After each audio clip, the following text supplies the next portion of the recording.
On a 78-degree afternoon, we welcome you to sunny South Yarmouth, Massachusetts, as the Whitey Red Sox wrap up a home-and-home series with the Harwich Mariners. Tonight, the Red Sox will look for some revenge after falling to Harwich yesterday as they complete the back half of a home-and-home series.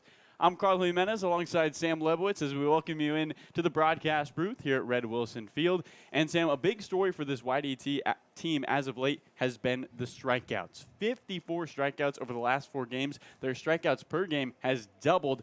What is the reason behind all these Ks? Well, frankly, Carlo, I think you're going to have to ask some of the hitters that. I think the simplest explanation as to why they've been striking out a lot is they faced a bunch of guys lately who have just been pretty good at striking hitters out. Brody McCullough, Josh Roberge over in Falmouth yesterday, Eric Grazelman in the first of this home-and-home series. All guys who can get their fastball up into the mid-90s and showcase good off-speed pitches that kept guys off balance, and they were able to generate swings and misses. For the Red Sox, though, it really is incumbent upon the hitters to make adjustments as the game progresses once you see more of these guys' pitches to be able to put more baseballs in play. Because we saw last night, the strikeouts really came to haunt the Red Sox. They struck out 16 times, tied a season high, but the 2 key strikeouts came with the bases loaded in the 7th inning with just 1 out, and then with 2 outs, the second strikeout, preventing the Red Sox from getting any closer to that game. It was 5-3. They could have tied it. A little contact might have been able to produce a run that made it a 1-run game. Instead, they lost 5-3. And we continue to focus on these bats simply because the Whitey pitching staff, well, the best ERA on Cape, they've been fantastic. In fact, in the 2 wins against this Harwich team, the Mariners have not scored a single run. They've been shut out. Sam, one thing that's also been pointed out throughout the season as we hit the midway point, the lack of extra base hits. And at a small Red Wilson Field, you feel like YD should be one of the leaders on Cape in home runs and doubles, even a couple triples, but yet they continue to just hit singles and not a lot of pop out of those bats. Where can some of this offense come from where you can start to make loud contact? Well, if you can prevent the strikeouts, a good way of doing that is getting ahead in hitters' counts. If you can make the pitchers fall behind 2-0, 2-1, 3-1, 3-0, even you can get more fastballs to hit in the strike zone. I would think that with the summer now fully underway, that the last couple of weeks you would have started to see more extra base hits, more home runs with the warmer weather. Hasn't really been the case for the Red Sox. They haven't hit a home run in a few days, and they really haven't hit that many in this ballpark this summer. But a lefty on the mound, a lineup stacked with right-handers, look for them to get into one, or maybe a couple today. We'll find out. It was a loud batting practice here at Red Wilson. Both teams hitting a lot of home runs. We'll see if that is indicative of things here when the game starts at 5. We'll take a quick break and be back after the national anthem to get you the starting lineups. YD and Harwich, the back half of a home-and-home. The Red Sox looking for a win here at Red Wilson.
and gentlemen, we have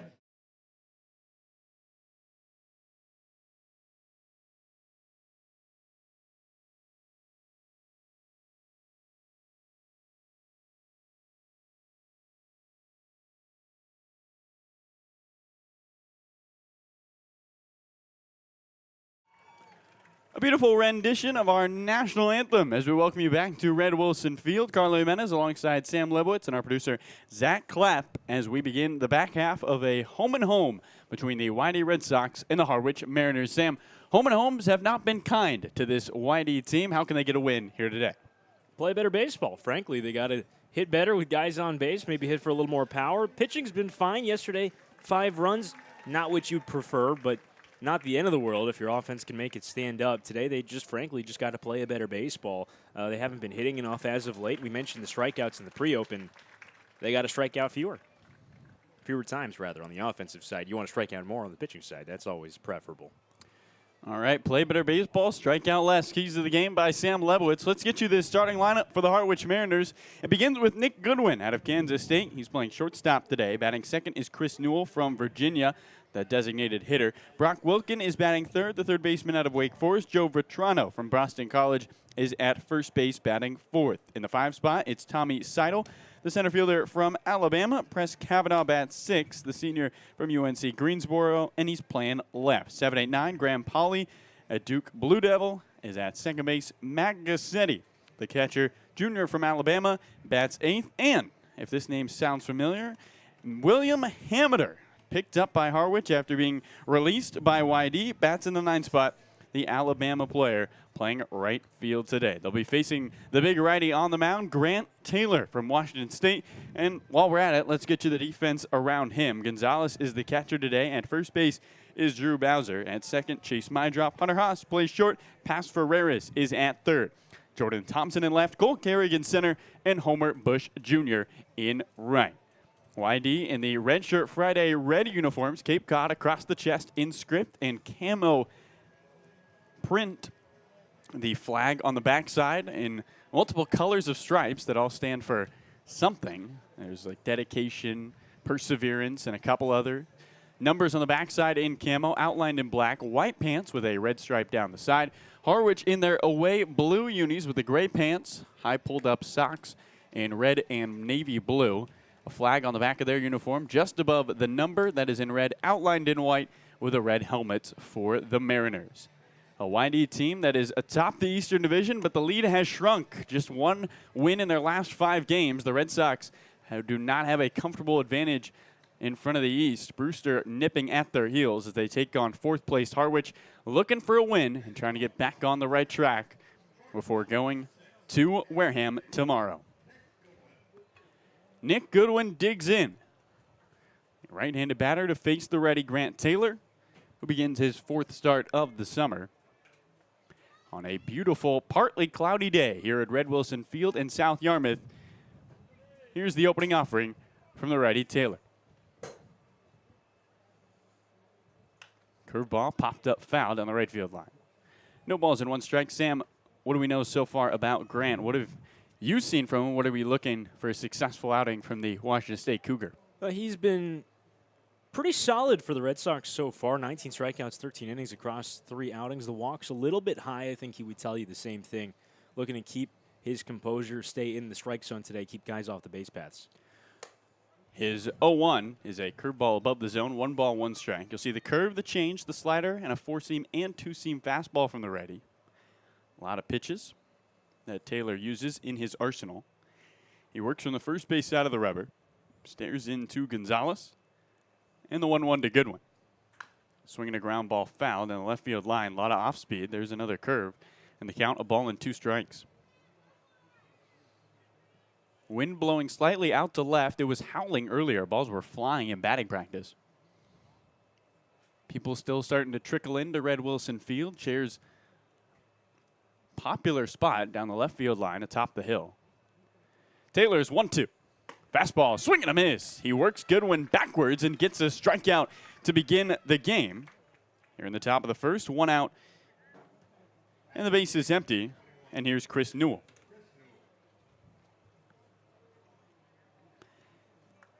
Newell, who was 1 for 3 with a RBI double yesterday. Left-handed batter wearing a all navy blue sleeve on that left arm. Goes down to his blue gloves. Shift is on for the lefty with 1 out and nobody on and a scoreless top of the first. Taylor deals. Fastball misses inside. 1 ball and no strikes. Chase Mydrop, the second baseman, is in the hole. Just in the right field grass. Hunter Haas, the shortstop, is over to the right of second. Pretty much up the middle. The first baseman, Bowser, back behind the bag, down the line. 1-0. There's the curve on the outer edge. Home plate umpire Mark Furtado says that's strike 1. 1 ball and 1 strike. Brandon Johnson is at first. Jason Klump at third. And the light blue shirts today. Red Sox looking for revenge after falling 5-3 yesterday. 1-1. Fastball misses high. 2 balls and a strike to Chris Newell. 5 hits in his last 3 games for Newell. He's got a double and a triple over that stretch, and RBIs in his last 2 games. Back in the batter's box, the 2-1-2. And he looks at a curveball on the inside part of the plate. 2 balls, 2 strikes. Newell, a 2021 Cape League All-Star, one of 9 Harwich All-Stars, and the voting is done by the coaches. No one was stuffing the ballots for Harwich. They were just talented. 2-2. Swinging a foul. Fastball carved down the left field line. The count holds 2 balls and 2 strikes with 1 out and a scoreless top of the first. Base is empty. 78 degrees. A light breeze. And a Eastern Division matchup between these 2 teams.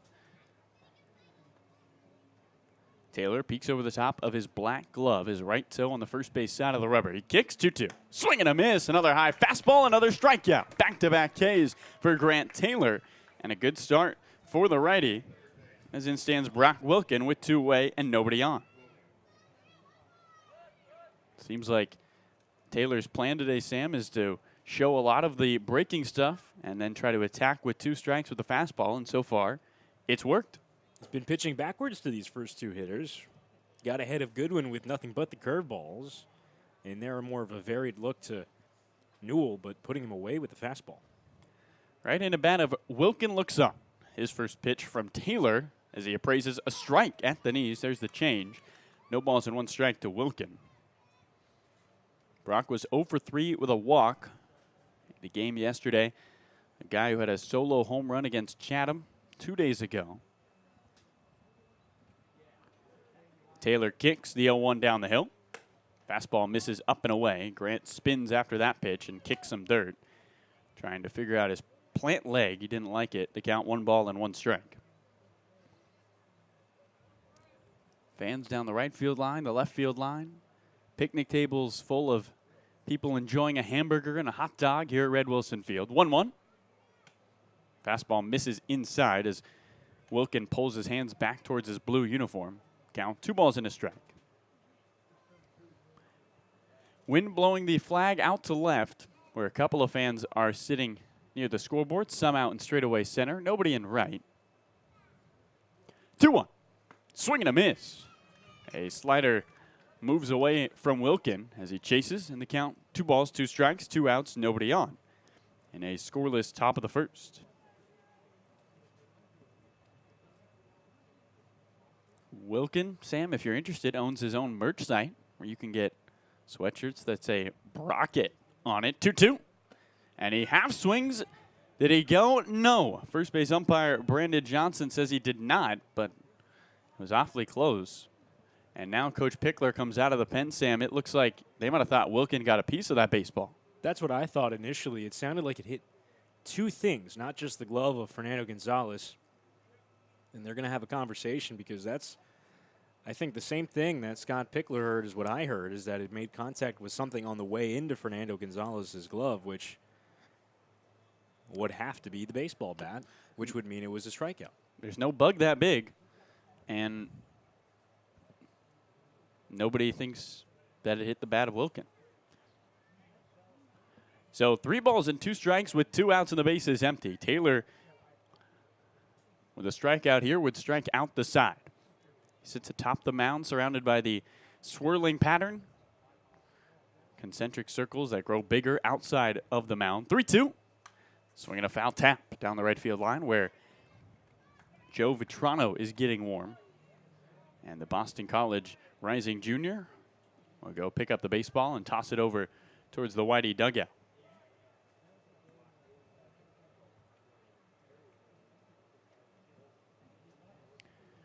Taylor looking for a 1-2-3 inning to begin this game. 3-2. Swinging a pop-up down the right field line and foul.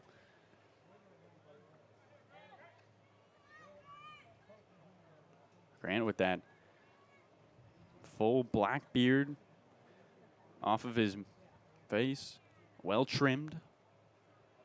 Stares in, gets the sign he likes from Fernando Gonzalez. Another 3-2. Swinging a looper into left field, a base hit. Wilkin works along at bat and keeps the top of the first alive as he sends one into left. Another hit for last year's Cape Cod League MVP. And looking like an MVP there, Sam. Taylor has his stuff, but Wilkin fights off pitch after pitch, gets something he likes, and is able to work himself aboard. Runner at first with 2 away in a scoreless top of the first. And here's the left-handed bat of Joe Vitrano. Shift is on. Pass for Ferreras, the third baseman, goes to the right of second against the lefty. Mydroff is in the hole. First baseman Bowser holding Wilkin on, who does not have a stolen base this summer. First pitch to Vitrano. He backs up on a fastball that misses inside. 1 ball and no strikes. Vitrano has struck out twice in each of his last 3 games. Did score a run yesterday, reaching on a walk. 1-0. Change up, topped foul over towards the dugout of Harwich. Popping out, Press Kavanaugh snares it with the bare hand. He's ready. Currently in the hole. 1 ball and 1 strike with 2 outs and a runner at first. Taylor struck out Goodwin, struck out Newell, and on a full count gave up a single to Wilkin.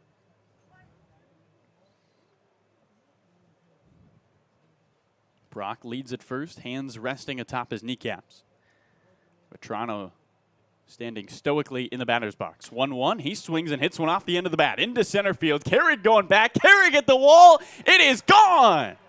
Joe Vitrano with a 2-out, 2-run home run in the top of the first, and Harwich jumps on the board. It's 2-0 Mariners over YD. Using that 352 center field to his advantage, Vitrano's second home run of the summer. And after Taylor struck out the first 2 batters, he gives up the single to Wilkin and then the big fly to the 6'4" hitter from Boston College. And all of a sudden, Harwich is on the board up 2-0. Well, Carlo, my thoughts go back to that potential foul tip that would have been strike 3 on Wilkin, but instead 2 runs on the board for Harwich. Right-handed bat of Tommy Seidel looks on towards Grant Taylor. Tries to compose himself. First pitch on. Fastball misses inside. 1 ball and no strikes. And for Taylor, Sam, the guy who was working so well, thought he had strike 3. Now 2 runs on the board. How the tides have changed for the righty. And we talked about the ability to hit for power in the open. The Red Sox have been struggling to get the extra base hits going as of late, but not really a problem for Harwich. 1-0. Fastball. Swing and a miss. Harwich only had 5 hits yesterday. 4 of them were for extra bases. The Red Sox only had 1 extra base hit in their 4 hits yesterday. And that was a key difference in the game, including the home run by Nick Goodwin, a 2-run shot that proved the difference in the score. And here in the top of the first, again, another Harwich 2-run homer. 1-1 to Seidel. And he takes a fastball on the inside part of the plate. Count 1 ball and 2 strikes with 2 outs and the base is empty. A triple, 2 doubles, and a home run yesterday for the Mariners. Just 5 hits on the board, but if they're all for more than 1 base, able to produce offensively. A Mariners team that is hitting under 200 in their last 10 games. Already up 2-0. 1-2 from Taylor. And is swinging a foul down the right field line. Seidel catches up to a fastball.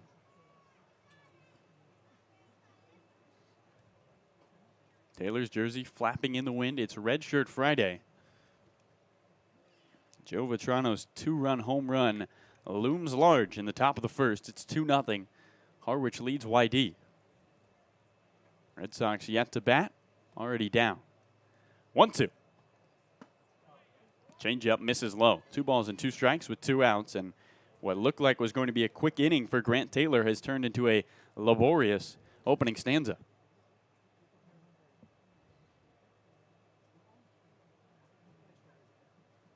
Seidel was 1 for 4 with an RBI triple yesterday.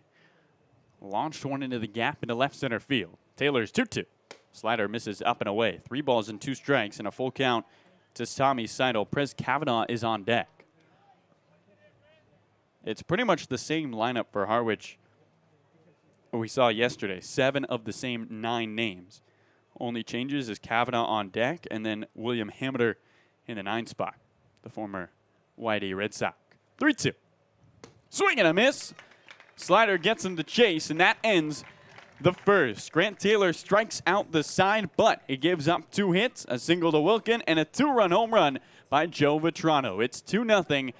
The Harwich Mariners lead the YD Red Sox as we head to the bottom of the first.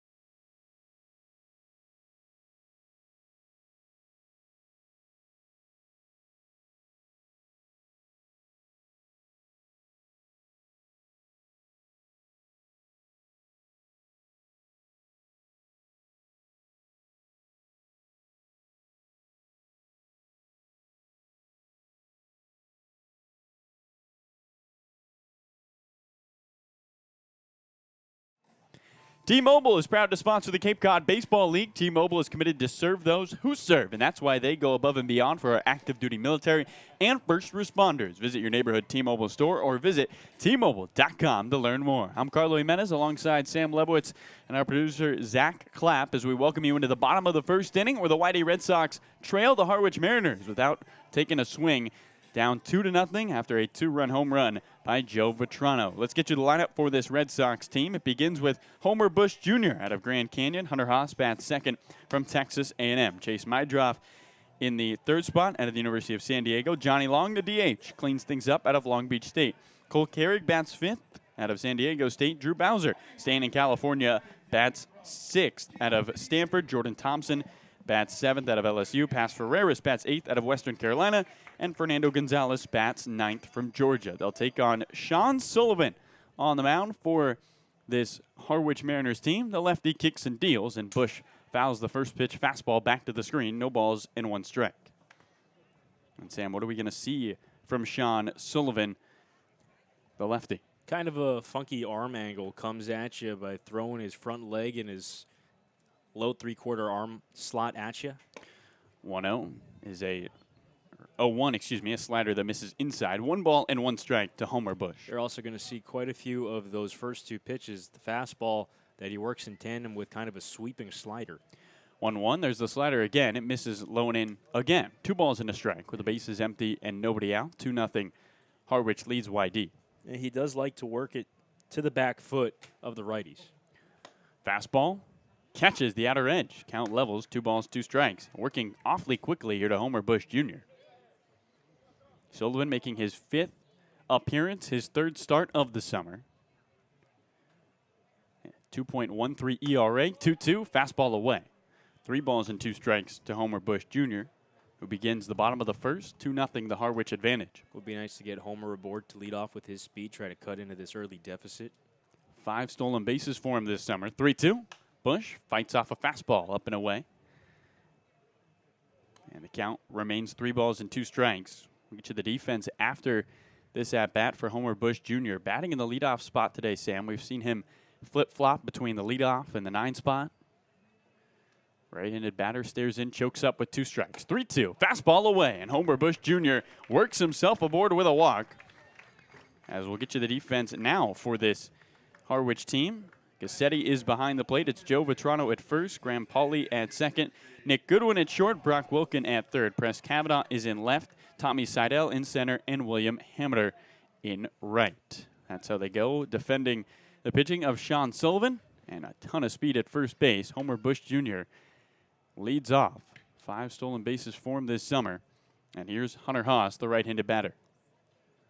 Tying run at the plate, check on first. Homer back and ahead for a slide. He reaches his left arm out, which has a sleeve on it, and touches the backside of first base. Has the glove, the oven mitt, as we've called it, on the left arm.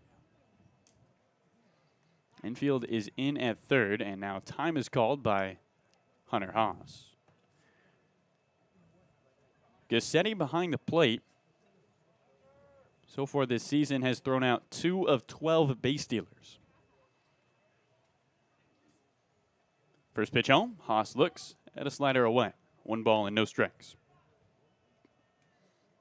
2-run home run by Joe Vitrano in the top of the frame as the Harwich Mariners up 2-0. 1-0, but time is called. Late time call by Mark Furtado. Really late. And Steve Englert says something to Furtado behind the plate. Not sure exactly what that was about. Bush at first after his walk. Lefty Sean Sullivan stares in. Glove pinned against his uni. He comes set, staring at first, throws to first. Even that throw to first, Sam, is a sidearm sling. Well, our analytics interns, Jake and Patrick, today kind of described him as having a similar motion and arm angle to Chris Sale, which is you would imagine is high praise. 1-0, slider misses inside, pops out of the glove of Gassetti, and Homer Bush sees an opportunity and takes second. Went down the third base line, not too far from Gassetti, but Bush doesn't need too big of a window, and he moves into scoring position. YD now with a runner at second, nobody out, down 2-0 to the Harwich Mariners in the bottom of the first. They did make sure to point out that he is not Chris Sale. He just kind of throws similar. 2-0, slider, swing and a miss. 2 balls and a strike. He's got more of a slurvy breaking ball than Sale, which is more of a flat sweeping slider that goes from left to right. Sullivan has some dip on his. Doesn't throw it as hard as Sale throws his. It doesn't quite have the changeup that Sale does as well. 2-1, Haas fights off a fastball away and sends it down the right field line towards concessions here at Red Wilson.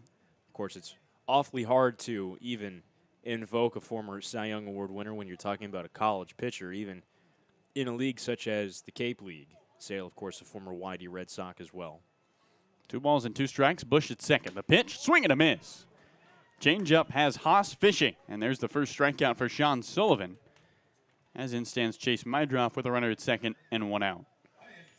Talking about the strikeouts for the Red Sox, that's the first of the game, obviously, their first out that they've made on the offensive side. But, again, it comes with a man in scoring position. Hunter Haas was one of those 2 strikeouts last night that came with the bases loaded in the 7th with less than 2 outs. YD is hitting .236 this summer with runners in scoring position. Mydroff, the right-handed batter, looks on. 2-0. Harwich leads YD. With 1 away, we're in the bottom of the first. Opening offering. Mydroff looks at a fastball low. 1 ball and no strikes. Homer Bush is being held on awfully close by Graham Pauly, the second baseman. Not getting a particularly healthy lead. 1-0, fastball just catches the outside part of the plate. Belt high to Mydroff. The count 1 ball, 1 strike with 1 out.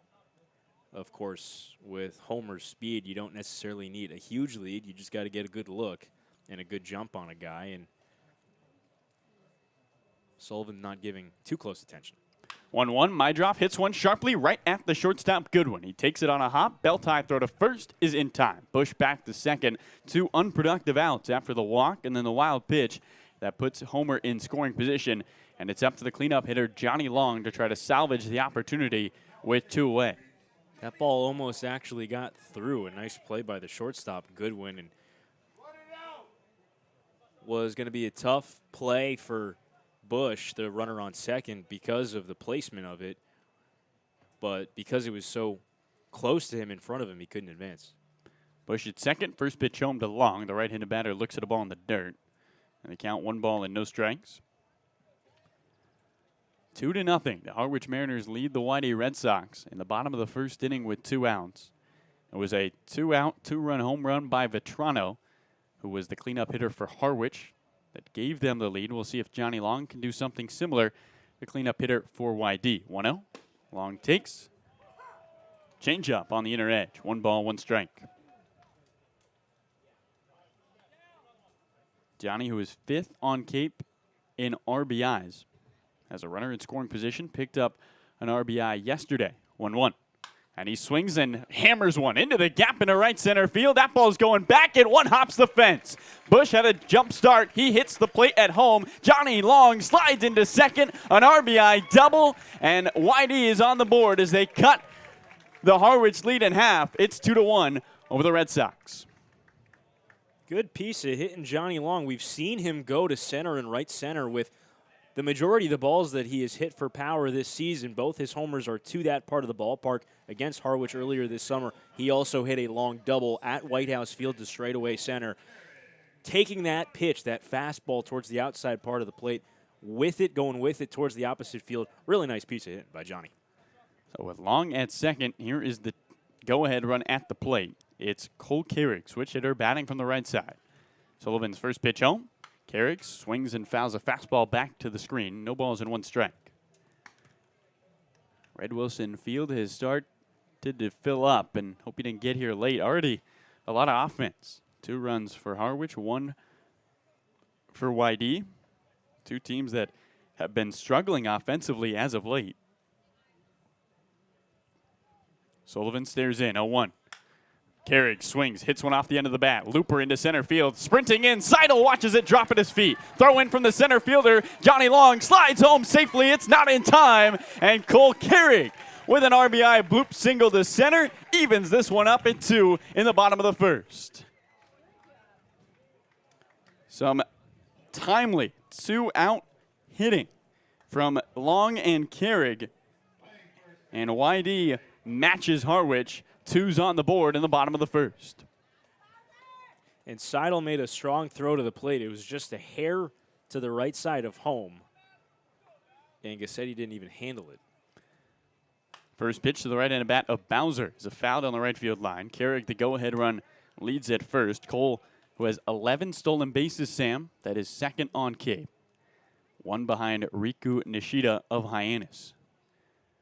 2 outs in a 2-2 game in the bottom of the first. Check on first, and Carrick back on a head-first slide. Cole, who has been working with Scott Pickler a lot in the last 2 games, after yesterday's loss at Harwich, Carrick and Pickler had a 15-minute conversation while everyone else was on the bus, talking to him about his hitting. 0-1. Fastball nicks the outer edge. Quickly, no balls and 2 strikes to Bowser. And then today, again in batting practice, Pickler and Carrick in long conversations with one another. It looked like Scott was working with Cole's hips. And it's worked. Already an RBI single. 0-2. Bowser sends one down the right field line and foul over the bleachers. And 4 or 5 kids will go racing after it. As Red Wilson Field, in the matter of 1 inning, granted a long inning, has filled up. No room towards the bullpen down the left field line. Fans trickled all about center field.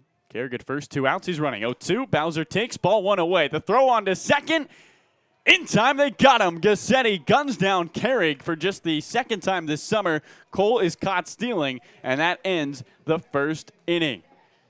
2 hits, 2 runs come across. Nobody left on. We head to the second. 2-2. Harwich and YD even through the opening stanza.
Cape Cod Veterinary Specialists offer premier emergency and specialty care for your pet when it matters most, located in Buzzards Bay and Dennis. Learn more at CapeCodVetSpecialists.com. That's CapeCodVetSpecialists.com. Carlo Jimenez alongside Sam Lebowitz and Zack Clapp. 4 total runs. They split down the middle, 2-2. Harwich and YD even through an inning as we head to the top of the second. Press Kavanaugh, Graham Pauly, Matt Gassetti all due up. That's the 6, 7, 8 hitters for the visiting Harwich Mariners.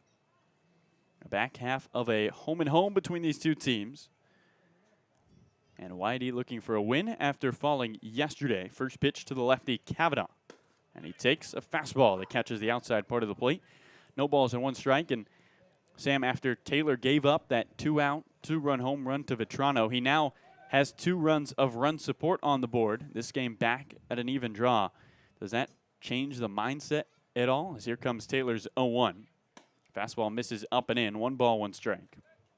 In a sense, yes, because after falling behind, now you can just kind of reset. You're playing a fresh 8-inning game now, essentially, that starts effectively scoreless.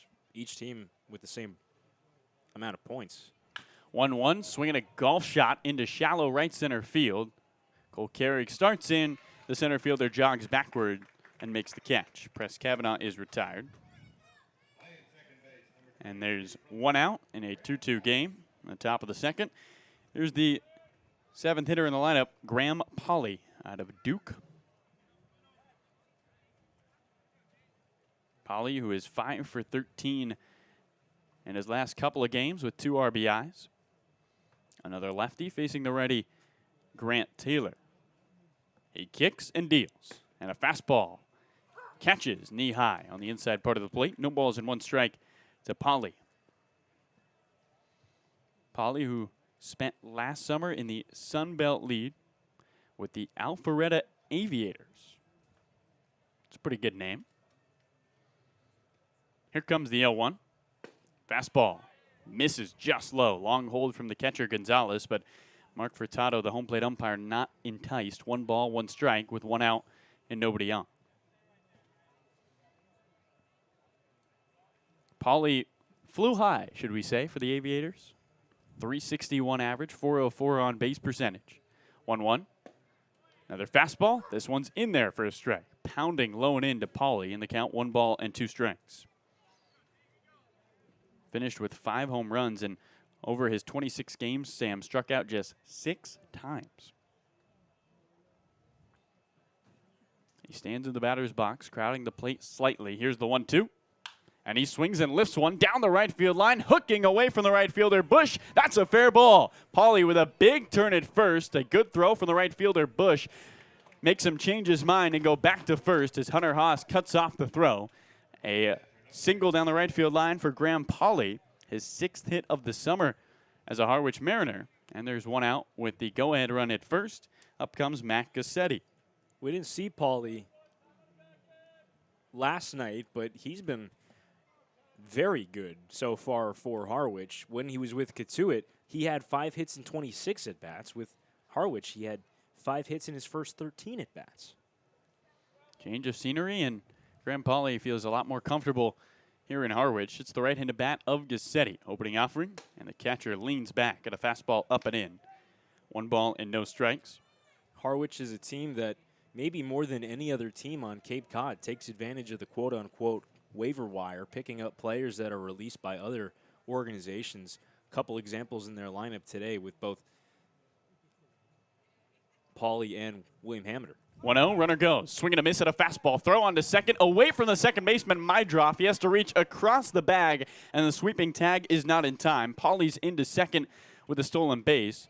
Mydroff thought he might have had him, but third base umpire Jason Klump said nope. Graham Pauly was in there in time, and for Pauly, that's his first stolen base of the summer. As a Harwich Mariner, he had 4 with Katuitt, but who doesn't steal bases with Katuitt? All they do is run. So now the go-ahead run is in scoring position with 1 out in a 1-1 game, and Gonzalez and Taylor are going to change up the signs. 2-2 game, 1-1 count. It's really a testament to Fernando Gonzalez's throwing arm that he made that play even close, because Paulie had sort of a walking leadoff first. He now leads at second. 2 runs in the first inning for both these two teams, Harwich and YD. 1-1, swing and a miss. Fastball, and Gassetti can't catch up to it. 1 ball and 2 strikes. Harwich is trying to win back-to-back games after ending a 9-game winless streak yesterday against these YD Red Sox. Meanwhile, YD is 1-3-1 in their last 5, their lone win against the bottom feeders, the Chatham Anglers. 1-2. Big chopper to third. Scooped up on the backhand nicely by the third baseman, past Ferreras, but he's in foul territory. Pass still gets a round of applause for his efforts. As the bat boy for Harwich almost ran off the field with Gassetti's bat. You say to say, wait, I wasn't out. Not done with that just yet. I need that. Paulie at second. Gassetti, who's just 2 for his last 22, headed to Alabama, although keeping it quiet. The only way you can find that Gassetti is heading to Alabama is via point streak. 1-2. Fastball rolls on the ground, foul, just to the left of third. Another 1-2 count coming on a partly cloudy and lightly breezy day here at Red Wilson Field.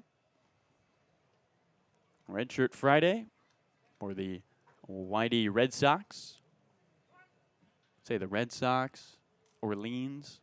The Red Shirt Friday days are match most of the color scheme. Even this Harwich team has some red. 1-2. Swinging a foul back to the screen. Try it again at a ball and 2 strikes. The Gatemen also feature some red in their color scheme.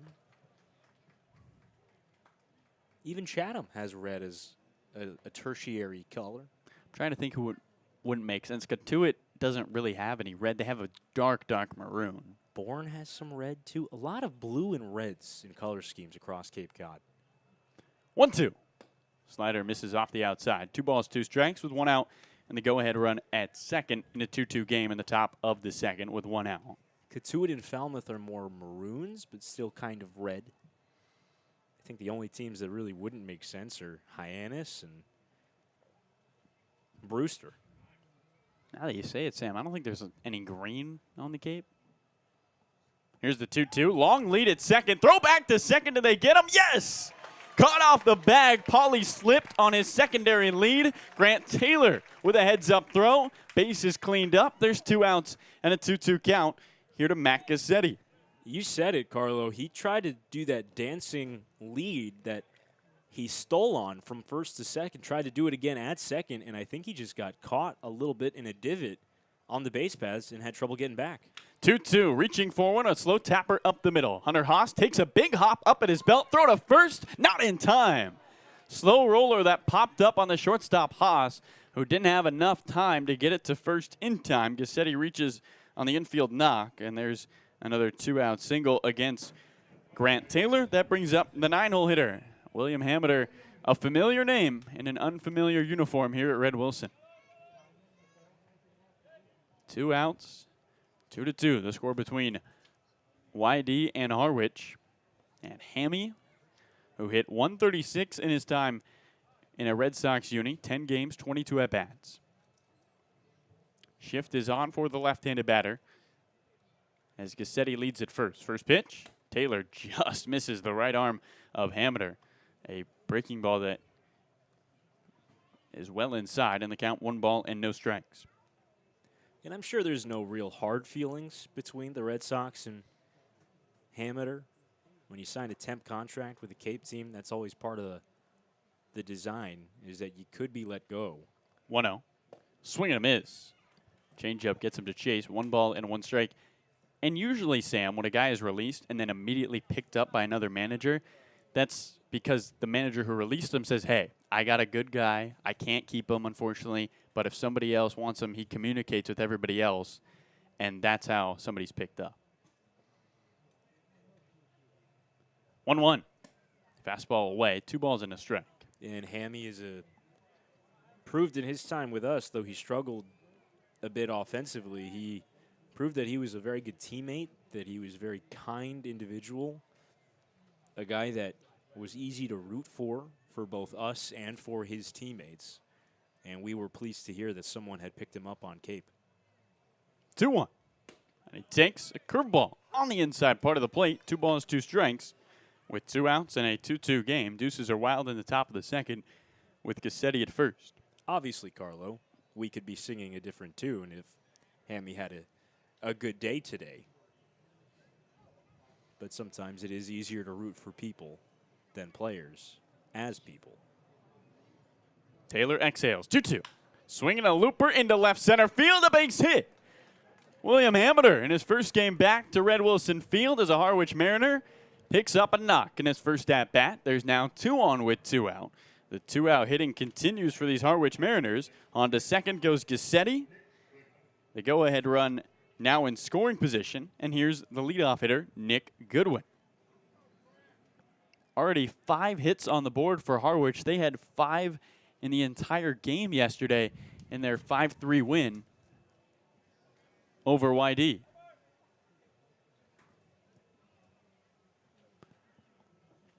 Three hits in this frame. Graham Pauley was caught off the bag at second earlier in the inning. Opening offering to the righty is a curveball on the inside part of the plate. No balls and 1 strike.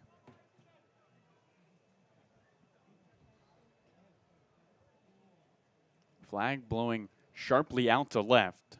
Goodwin, who blasted a ball yesterday against YD. If he's able to turn on one here, the wind would carry it towards the scoreboard.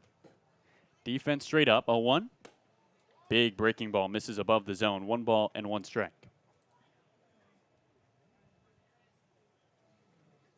Goodwin struck out swinging his first time up in the beginning of that 2-run first frame for Harwich, who now have 2 on and 2 out.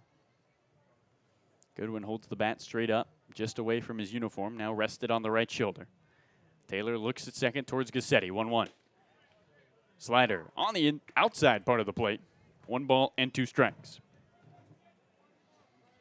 Crowd is out and about on this Red Shirt Friday, the weekend after July 4th, and Cape still busy. Fans all the way down the right field line towards that Harwich dugout and packed down the left field line. 2 on, 2 out, 1-2. Swinging a pop up down the right field line, foul. That ball in on the hands of Goodwin as he fights it off. Couple birds fly overhead. Light clouds in the sky, but no threat of rain.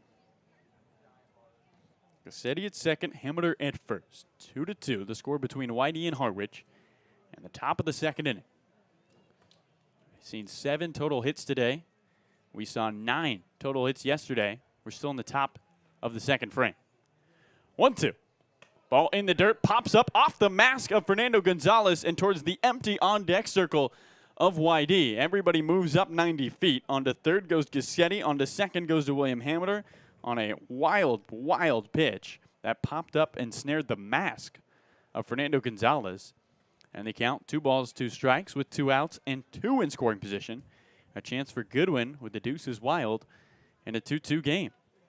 I'm not sure what that pitch was supposed to be, but what it wound up was spiked about halfway to home plate, about 40 feet out in front of the mound. And it took a wild bounce up into the face mask of Fernando.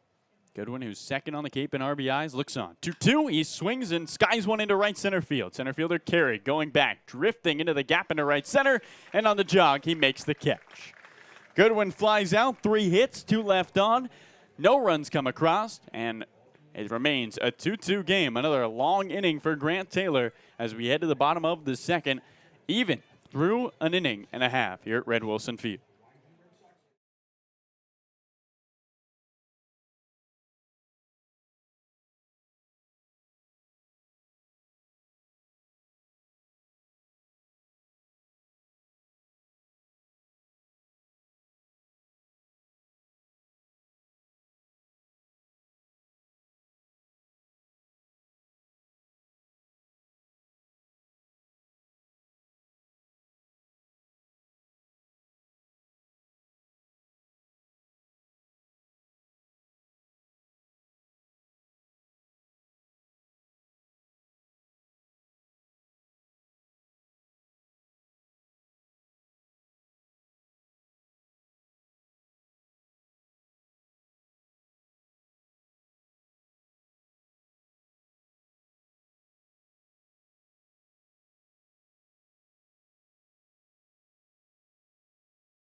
As a proud sponsor of the Cape Cod Baseball League, the Mass State Lottery is celebrating the games we love playing, from the baseball diamond to the many lottery games that support all 351 cities and towns across the Commonwealth. So here's to 50 years of winning and 50 more. Carlo Jimenez alongside Sam Lebowitz, our producer Zack Clapp, as we welcome you to the bottom of the second inning. And Drew Bowser gets a fresh slate against the lefty Sean Sullivan.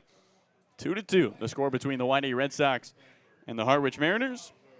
In the back half of a home-and-home. This is the 5th of 6 regular season matchups these two teams have. Of course, if the playoffs were to start tomorrow, they would face each other as the 1 and the 4 seeds in the East. First pitch home, the righty Bowser swings and misses at the change. No balls and 1 strike. Bowser was up in the first when Cole Carrig was caught stealing second base. Gassetti throwing out his third base stealer of the summer, 0-1. Bowser swings and misses. Changeup gets him to fish. No balls and 2 strikes to Drew.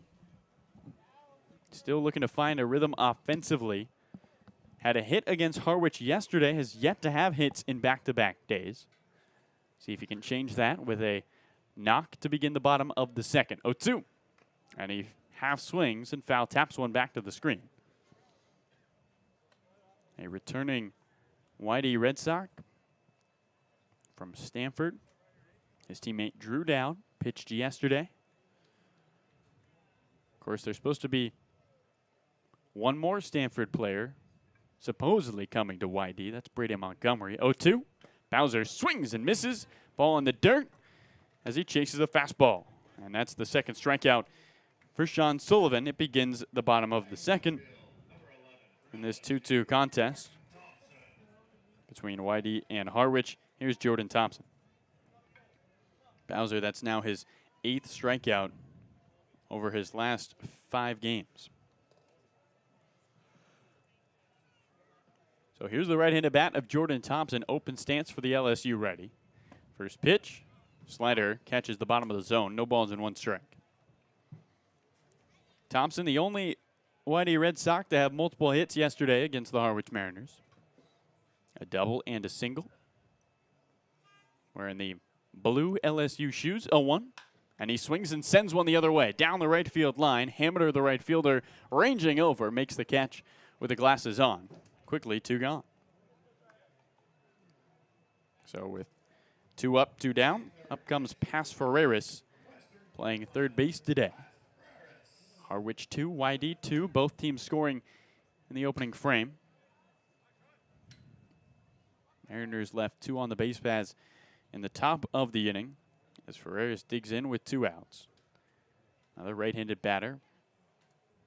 First pitch home, and he half swings and taps one down the first base line, scooped up by the first baseman Vetrano, who goes to the bag himself. A awfully quick frame for Sean Sullivan. Just 7 pitches as we head to the third. 2-2, the score between YD and Harwich.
We welcome you back to YD Red Sox baseball. Well, hello from Captain Parker's Pub over in West Yarmouth on Route 28.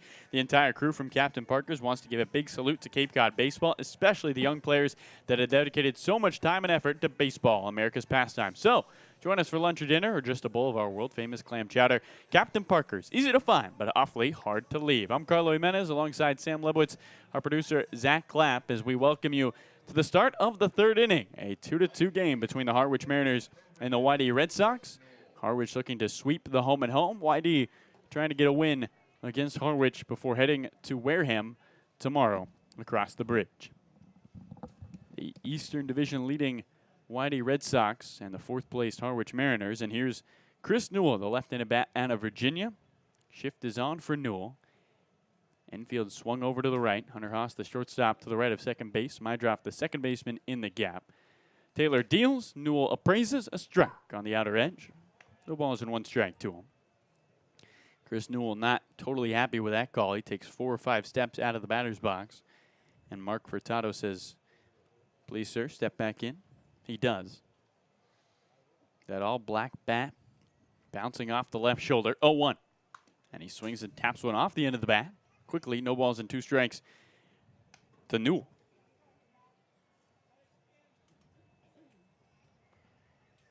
Taylor on the mound, he's relinquished 5 hits, 2 runs, and 2 strikeouts. One of them was to Newell. 0-2. Swing and a broken bat looper into left, scooped up by the third baseman Ferreras, who's playing short. He'll throw to first, but no chance to get the speedster Newell, who reaches on an infield single. So going away from the shift, Newell works himself aboard. First leadoff hit for Harwich. It puts the go-ahead run at first in a 2-2 game. And in stands last year's Cape Cod League MVP, Brock Wilkin. It's now the 6th hit given up by Grant Taylor. Coming into this game today, he had given up 9 on his 3 outings. Harwich offense cooking with gas. Taylor, who's thrown a lot of the stretch today, guns one down to first, and back on a head first slide is Newell. Chris with 4 stolen bases this summer. Another throw to first, another head first dive. Newell's blue and gray uniform now covered in a fresh pan of dirt. Trees swaying back and forth in center. Nobody out, runner at first in a 2-2 game. Runner goes, fastball away, the throw from Fernando Gonzalez. In time, they got him. Gonzalez sends Newell into the dugout as Chris was going on the first pitch. The fastball was a strike on the edge to Brock Wilkin. And once again, the defense around Grant Taylor doing a good job. There's one away. Carlo, I have a question for you. Hit me with it. Why do they keep running on Fernando Gonzalez? He has proven time and time again through this summer that he is probably the best defensive catcher on Cape Cod. That wasn't even close. 0-1 to Wilkin. There's a fastball above the zone. 1 ball, 1 strike. If the hitter gets anything less than a perfect jump and Fernando's throw is anywhere close to the bag, he's going to get his guy. And that was a slider away, created a clear lane for him to throw in. 1-1. Fastball popped up in on the hands and foul. 1 ball and 2 strikes. Fernando has thrown out now 4 of 18 base stealers, but that number is inflated. 4 base stealers against him at home against Hyenas, in which he didn't really have a chance on any of them. It was 2 of them came without a throw because there was no need to throw. And 1 on a breaking ball in the dirt. 1 out, base is cleared, 2-2. Harwich and YD even in the top of the third. The 1-2. Slider misses off the edge. 2 balls, 2 strikes. That also doesn't include the amount of runners he's picked off of bases on back picks. He's at least had 2 or 3 of those. He had a tough game against Falmouth where they stole some bases on him late, in which he couldn't really get handles on baseballs to throw, or also really wasn't bothering throwing the baseball because the Red Sox had a lead. Those stolen bases didn't wind up mattering. 2-2. Swinging a foul tap into the glove on the slider. There's strikeout number 3 for Grant Taylor. 4, excuse me. And with 2 gone and nobody on, It's Joe Vitrano, who hit a 2-run home run with 2 outs in the top of the first. To straightaway center, a home run that I think we can safely call a unicorn. First pitch to the lefty, and he takes a fastball high. 1 ball and no strikes. Sam, if there was a Would It Dong Twitter account, I don't think that's a home run anywhere else. Yeah, we have to look at the StatCast metrics on that one, see exactly how far it went, but more than likely a Red Wilson special. 352 to straightaway center, 1-0, and he swings and lifts one down the left field line, curling foul. 1 ball, 1 strike. A couple of fans on that hill down the line and left who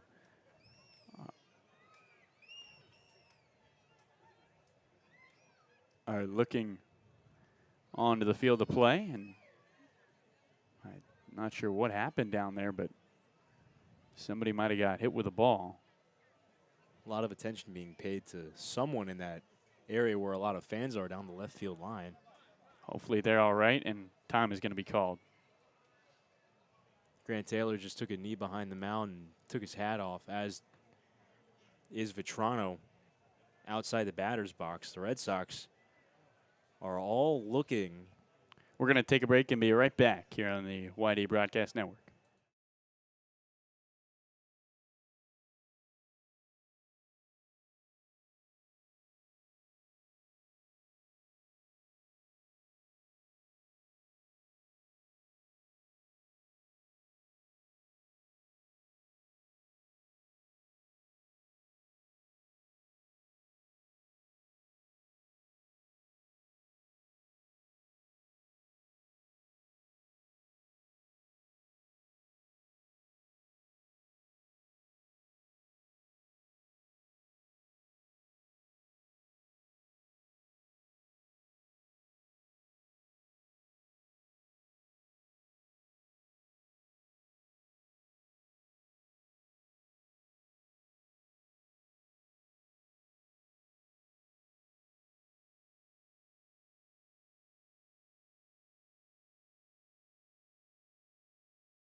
We are here to resume play in the top of the third. 2 outs and nobody on for Joe Vitrano.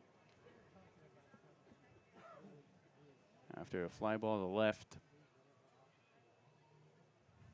Here's the 1-1. Vitrano takes one that skips in the dirt. 2 balls and a strike on the curveball.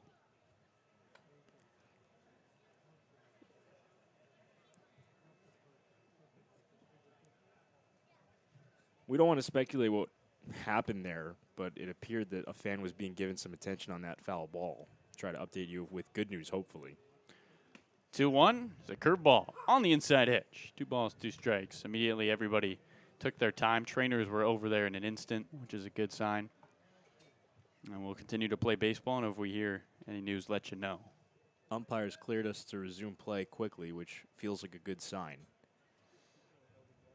Toronto stares in a 2-run home run. Last time he was up, 2-2, and he bends back away from a fastball on the inner edge. 3 balls and 2 strikes with 2 outs. 2-2, YD and Harwich even.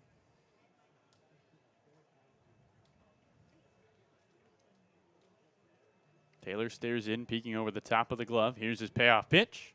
But Toronto fights off a fastball down the left field line. And the count 3 balls and 2 strikes. Once again, we'll see a payoff pitch home.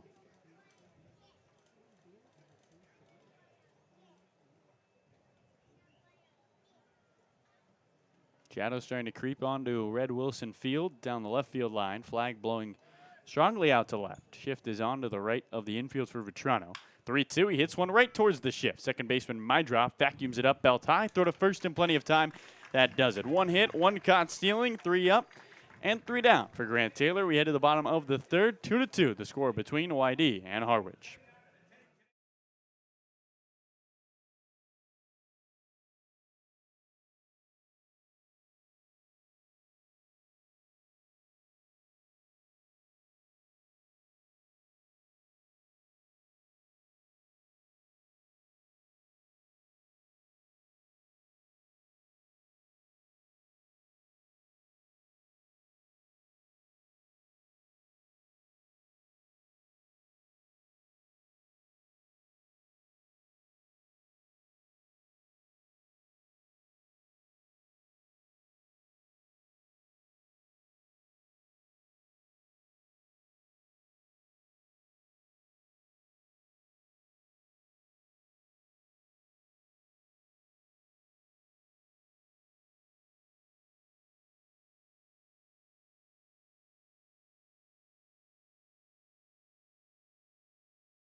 Welcome you back to Red Wilson Field as we begin the bottom of the third inning. 2-2, the score between the Whitey Red Sox and the Harwich Mariners. It's the 9-1-2 hitters due up for YD. And it begins with a right-handed bat of Fernando Gonzalez to face the lefty, Sean Sullivan. First pitch down the hill. Gonzalez hits one off the end of the bat. A little floater into right field. Coming in, the right fielder, Hammeter, and the former Red Sox makes the head-high catch with the blue sunglasses on. There's one away on one pitch, and after a 7-pitch second inning, Sean Sullivan continues his expedited pace, working at light speed. Here's Homer Bush Jr., another right-handed batter. No true lefties in the lineup today for YD. Switching in Cole Carrig is the only batter who can hit from that left side. One out, nobody on, 2-2 the score. In the back half of a home and home. First pitch, Bush swings and misses at a slider away. No balls and one strike. Homer Bush, one of the 2 runs today for the Whitey Red Sox. Walked and scored in the first. 0-1 down the hill. And he swings and just clips one off the end of the bat. Late hack from Bush. And the count quickly 0-2. Wind gusting out to left. Fans filling the berm. Down the left field line. Cheers all across the outfield from left to right. It is packed. One out, nobody on, 0-2. Bush swings and misses. Ball in the dirt. Applying the tag is Gassetti. That's the 3rd strikeout for Sean Sullivan. And after giving up those 2 runs in the first inning, he has now sat down 5 in a row. Up comes Hunter Haas. 2 outs in the bottom of the third, 2-2 the score. Red Sox looking for a win here today. They've won 1 of their last 5. First pitch to the righty, Hunter Haas. He does a little dancing as that ball's in at his feet. And the count 1 ball and no strikes. Sullivan, left arm dangling by his side, glove tucked underneath his armpit. He comes set, letters high, stares at the ground, looks in, kicks 1-0. Haas hits one foul down the right field line, just off the bat. 1 ball, 1 strike. And Hunter looks down the third baseline, and Scott Pickler, field manager for the Red Sox, giving Hunter some pointers on his swing. 1-1. Haas taps one off the end of the bat, slowly towards first. First baseman Vetrano ranging to his right, gloves it. Underhand flip to first. The covering Sullivan steps on the bag in time. That does it for the third. 3 up and 3 down. Groans out of the YB dugout. They didn't like that. But Brandon Johnson all over it. Calls for the out. 2-2, the score through 3. Sam Lebowitz will take us through the meat of this game. YD and Harwich even through 3 innings.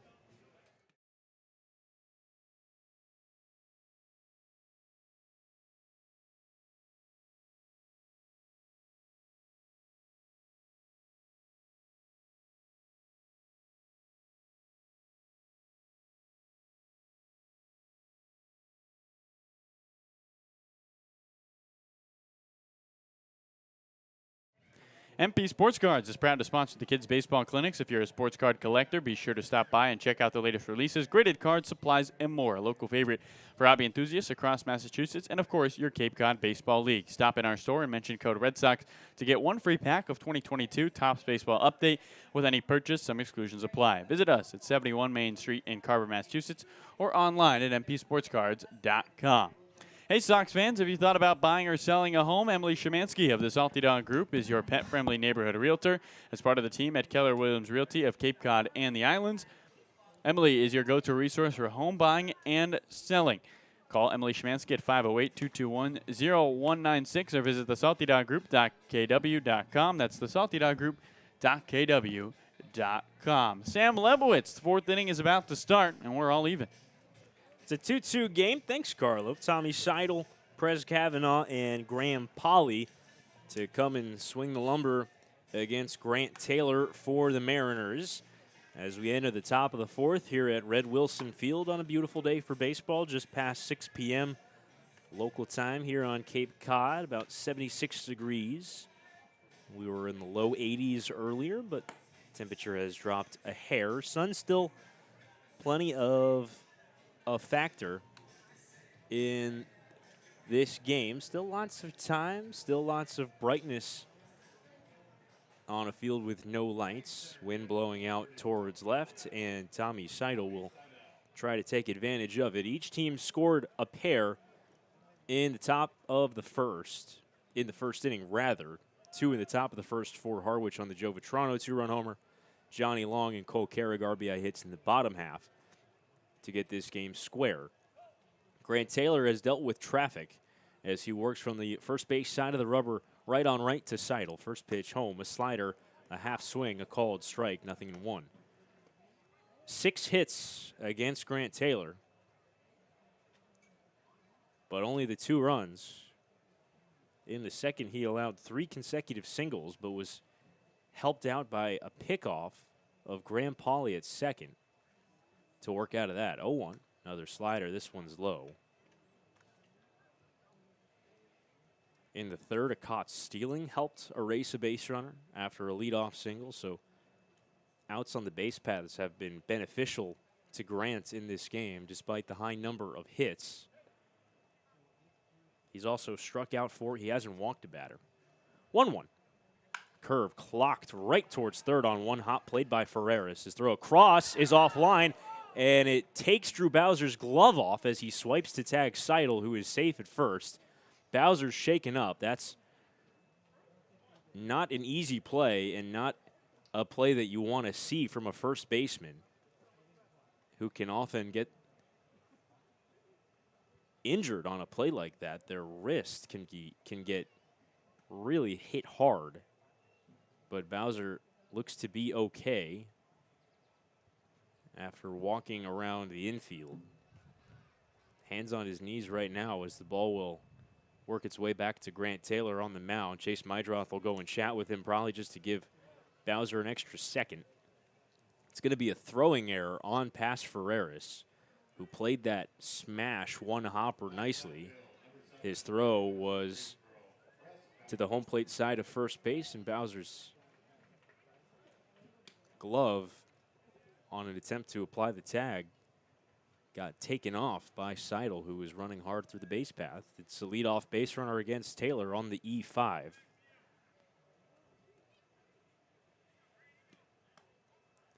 And here's Press Kavanaugh. Left-hand hitting left fielder. Flew out to center his first time. First pitch home. Fastball on in the outside corner. Strike 1. It's the first error for either side in this game. In the second straight inning that the leadoff batter has reached.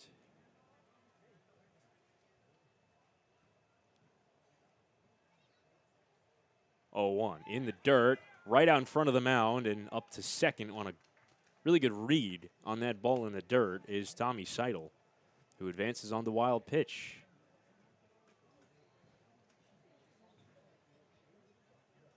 And some action getting up for the Red Sox in the bullpen. Looks like Zack Veen is up and throwing for the Red Sox. A couple more left-handers due up in the bottom of the Harwich order, with Pauley and Hameter hitting 7th and 9th lefties. 1-1 away.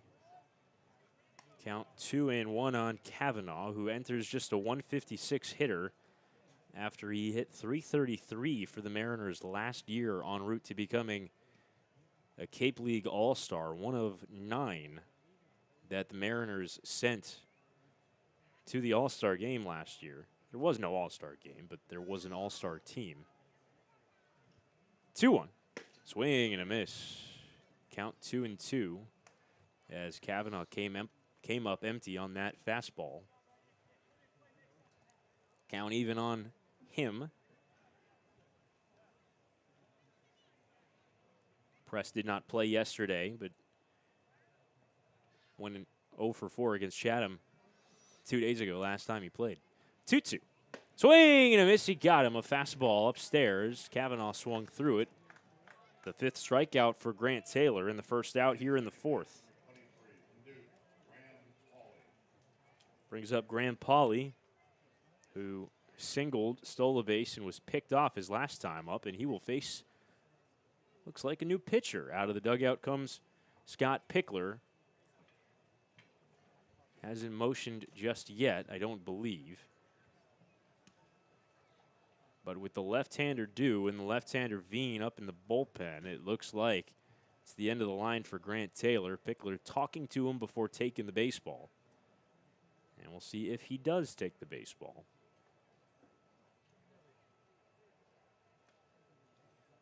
Looks like Taylor's trying to fight his way to stay in this game as the home plate umpire, Mark Furtado, goes out to the mound to force a decision. Yeah, immediately when Pick climbed the mound and Furtado makes the sign, they will pull Grant Taylor. Grant started to talk to Pick as if to say, I could remain in there. Grant has not had the smoothest of outings this summer, but a true grinder. Today gave up the most hits he's allowed in a single outing and just 2 earned runs. But his shortest outing of the summer at that, just 3 1/3. We will pause as Zack Veen will get loose out on the mound for the Red Sox. A pitching change here at Red Wilson Field in a 2-2 tie with a runner on second and 1 out here at the top of the 4th.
We welcome you back to Red Wilson Field here with an out and a runner on second in the top of the 4th. The Red Sox dip into their bullpen and bring out the left-hander Zack Veen in relief of Grant Taylor. Veen out of Point Loma, the D2 program that made it all the way to the D2 championship this year, where Veen was excellent, and he's been excellent in his 4 outings for the Red Sox. A 1.08 ERA across 8 1/3 innings. He struck out 10. Walked just 1 hitter. He faces Graham Polley left on left with Tommy Seidel on at second and 1 out in a tie game. Seidel dancing off second, and they will throw back to second before the first offering. Grant Taylor went the first 3 1/3, allowed 6 hits, did not walk a batter, struck out 5. Responsible for the runner on second for the time being. 2 runs, both earned to his ledger.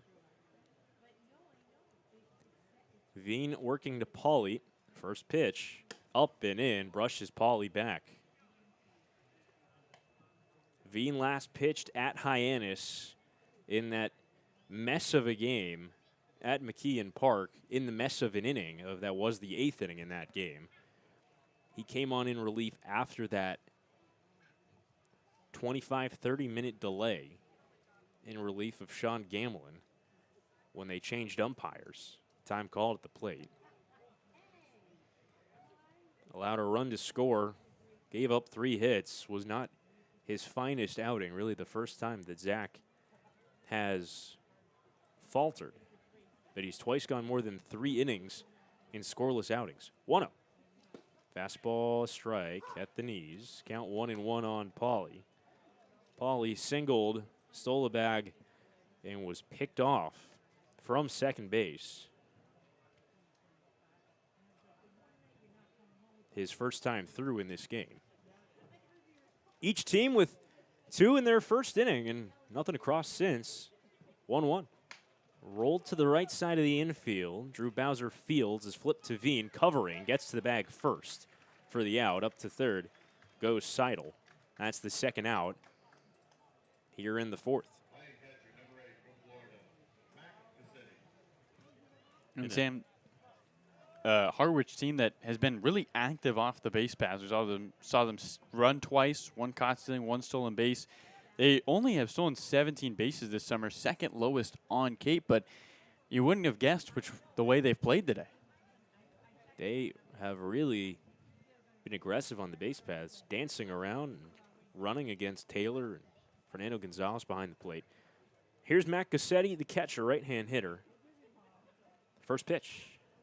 Swung on and popped up right side of the infield in foul territory. Drew Bowser has it in his sights and foul ground. He makes the catch and ends the inning. Veen comes in with a runner in scoring position, gets a pair of outs to work out of the mini jam and send us along to the bottom of the 4th in a tie game. It's 2-2 here at Red Wilson Field.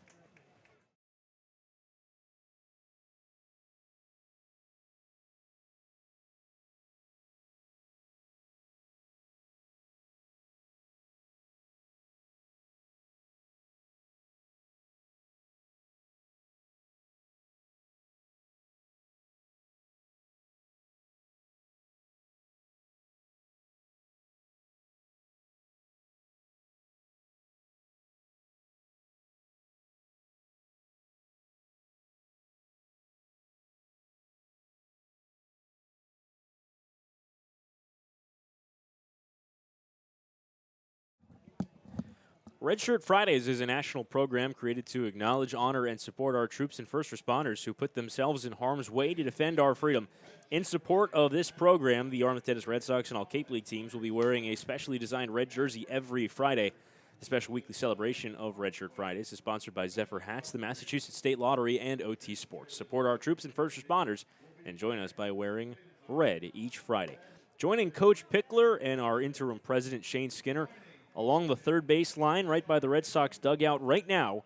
Proud to welcome and honor retired United States Army Lieutenant Colonel Brian J. Conway, who served as a medevac helicopter pilot in the 57th Medical Detachment in Vietnam. Lieutenant Colonel Conway has been awarded many medals for his heroic service, including the Army Commendation Medal, the Air Medal, and the Purple Heart. Lieutenant Colonel Conway is a true American hero and our Massachusetts State Lottery Hero of the Game. We thank you for your service, Lieutenant Colonel Brian J. Conway.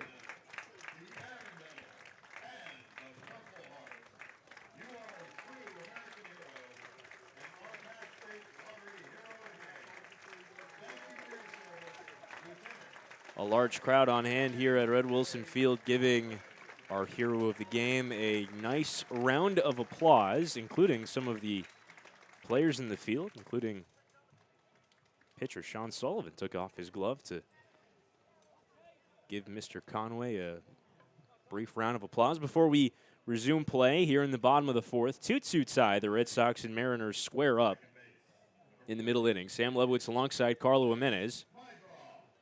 Red Sox got a pair on 2 hits in the first. Since then have been held quietly by Sean Sullivan. The first pitch to Chase Mydroth popped up right side of the infield. Joe Vitrano shading his eyes. He squeezes with 2 hands. 1 pitch, 1 out here in the 4th. And that's really been the way things have gone for Sean Sullivan since that first inning. He's retired now 7 consecutive hitters. And it's been in very quick order. The Red Sox have not worked many deep counts against him since they tallied a couple of first-inning runs. The biggest hit in this game for the Red Sox belongs to Johnny Long, who now hits. First pitch to Johnny is put up in the air out towards deep center field. Seidel going back, easing back in front of the fence. and he makes the catch.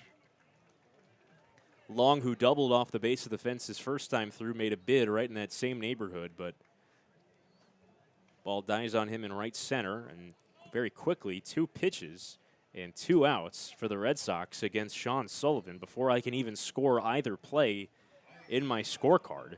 Cole Carrig will step into the box.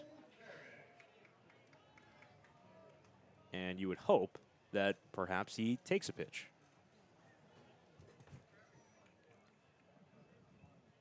Switch hitter batting right. First pitch home is a fastball at the knees, strike 1. So no 3-pitch inning for Sullivan. Incumbent upon Cole to get on base and bring Drew Bowser to the plate and try to make something of this inning. Cole blooped an RBI single his first time through. That tied the game. 0-1 is lifted into shallow left center. It's going to drop in for a base hit. Cole Carrig, a 2-hit day as he punches a 2-out single over the shortstop's head, and Drew Bowser will hit in this 4th inning with a runner on first and 2 away. 3rd Red Sox hit, first one since the 1st inning. Drew Bowser struck out his first time through, was also up to bat in that 1st inning when Cole Carrig was caught stealing to end the frame. So really his 3rd look in a sense against Sullivan. First pitch home, a fastball that missed away. Carrig was caught stealing before, but Pickler has shown no fear when sending him, one of the best base stealers on Cape. We'll see if he goes again. He's going. Swing and a miss, strike 1. Throw hits the pitcher in the back. And Carrig is safe. And we'll get immediate attention to Sean Sullivan on the mound, who kind of smirks at his catcher. But Steve Engler, the Harwich manager, is going to come out of the dugout and at least pay some attention to his lefty out of Northwestern, because that is not a play you see every day. The throw hitting him in the square of the back, right in the middle between the numbers on the back of his jersey. You can credit Cole Carrig with his 12th stolen base of the season to tie him again with Riku Nishida for the Cape Cod League lead. Sullivan looks to be okay. And Drew Bowser will hit in a 1-1 count with a runner on second and 2 out. Here it comes. Swing and a miss. Took something off there. Bowser ahead of a changeup. Drew Bowser just 3 for 18 to start his summer coming into this game. Still looking for his first extra base hit. We'll get time called at the plate.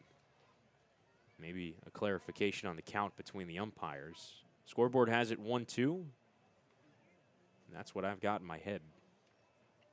That's spot on. Maybe Sullivan wanted a little more time. Might have felt it a little more after throwing that last pitch. 1-2. Pulled to third. Backhand stopped by Wilkin. Throw across high out of the glove of Vetrano. Here comes Carrig. We have a new ball game. The Red Sox lead 3-2. Wilkin made a nice backhand stab on that ball along the third baseline. Bowser hit it hard.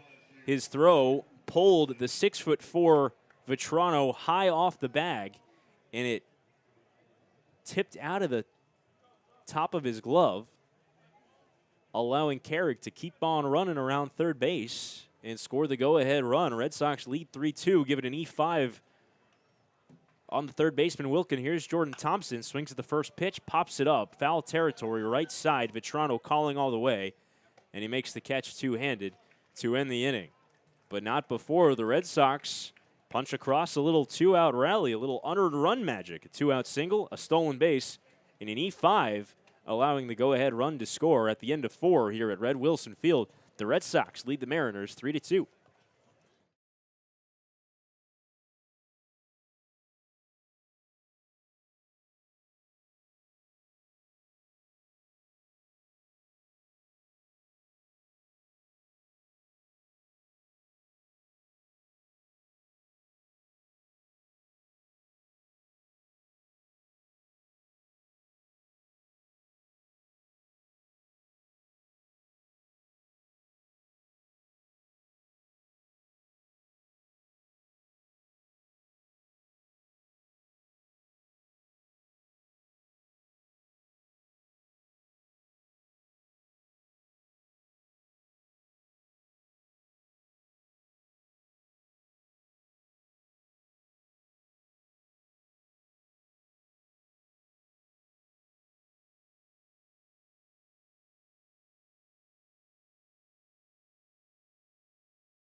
Red Sox baseball is brought to you by Giardino's Family Restaurant, a Cape Cod tradition, same family and location for 52 years. Giardino's is part of the community, giving back to many and various organizations. As part of the recognition, a Yarmouth Little League field is named in memory of their dad, who founded the business in 1970.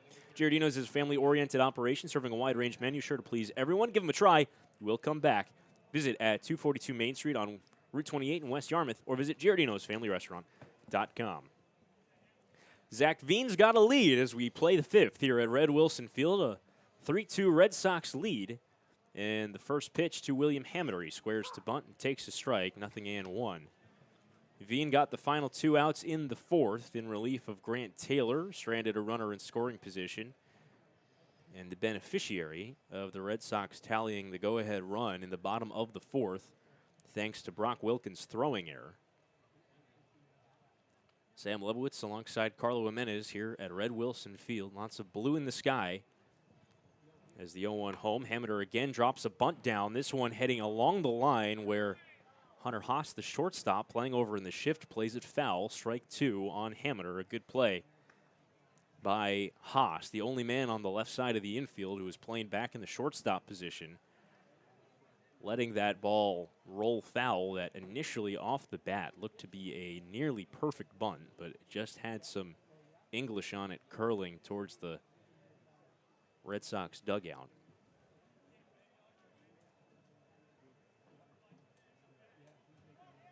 It'll be an 0-2 count on the one-time YD Red Sox, William Hammiter, who punched a single in the left center his first time through. Infield shifts right on him. 0-2.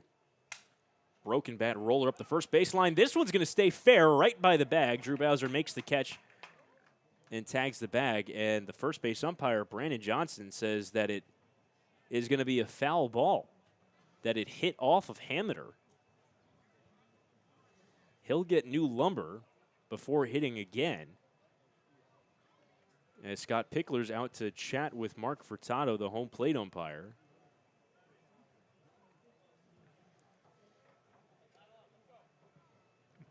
Hammiter didn't react. Like, you feel like if maybe that hits his foot, he reacts like it hits his foot and tries to sell that, but he didn't do that at all. Another odd play that does not go YD's way. The same, you think about William Hammiter, a guy who was here on media day for YD, and how many of those guys are left on this roster from that first media day? Well, there's been lots of turnover. Guy like Zack Veen wasn't here on media day, working ahead in the count 0-2 on Hammiter. Here it comes. Taken. Strike 3 called. He got him looking with a fastball, so took an extra pitch and a more favorable result for Zack Veen's back of his baseball card, a strikeout to begin the top of the fifth of William Hammiter. First strikeout in relief for Veen. 6th overall for Red Sox pitching. Grant Taylor had the first 5. Lineup card flips over, and Nick Goodwin will take the swings with 1 away.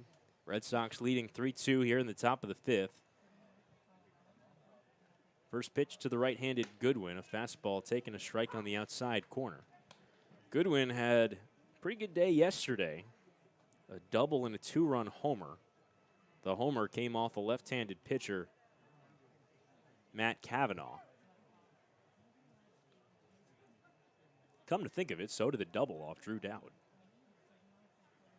0-1. Swing and a miss, a fastball.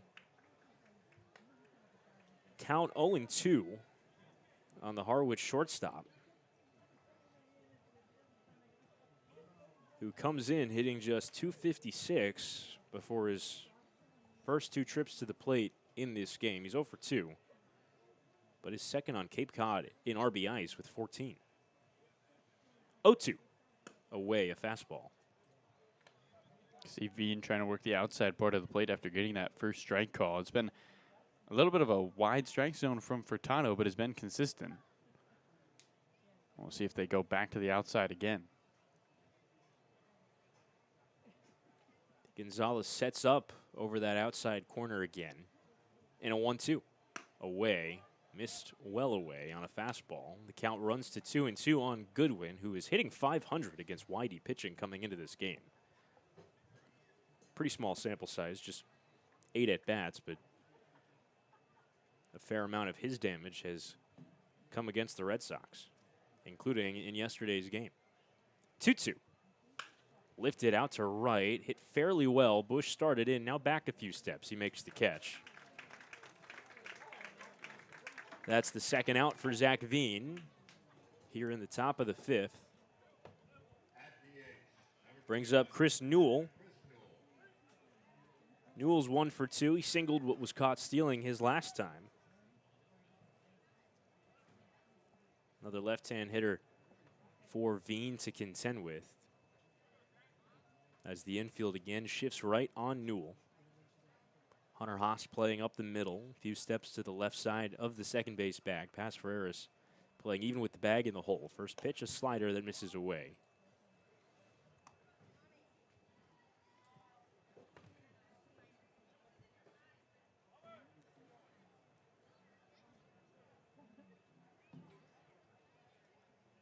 Chris Newell, a Cape League All-Star last year with Harwich.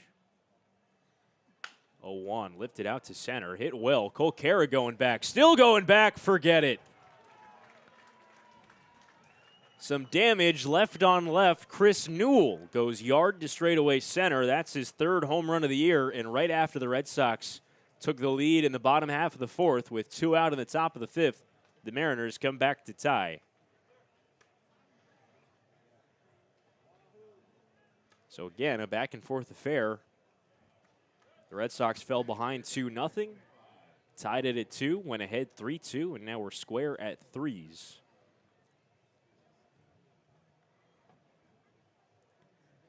Second home run by a Mariners left-handed hitter in this game, Vetrano the other. Brock Wilken, who's sandwiched right between them in the lineup, will hit with the bases empty and 2 away following the homer. First home run Veen's allowed this year. First pitch home to Wilken. Breaking ball misses at his feet.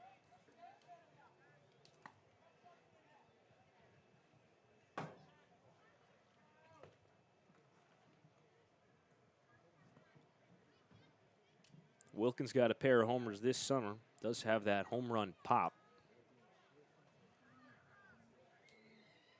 1-0. Fastball down and in. In Harwich, not known for their home run hitting power, but they are in the top half of the Cape in terms of total home runs, now up to 15 on the summer. So been showing it off in this home and home with YD.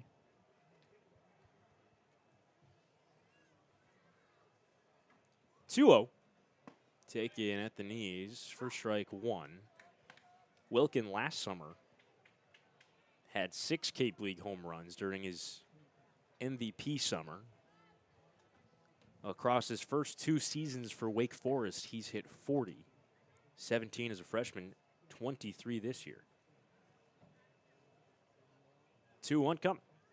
Missed well away, a fastball, and the count 3-1 on Wilken. Dangerous pitch brewing here to the power hitter who just came back from a brief stint in the Team USA trials down in North Carolina. Did not make the final roster cut, but was there, mostly starting during those scrimmages.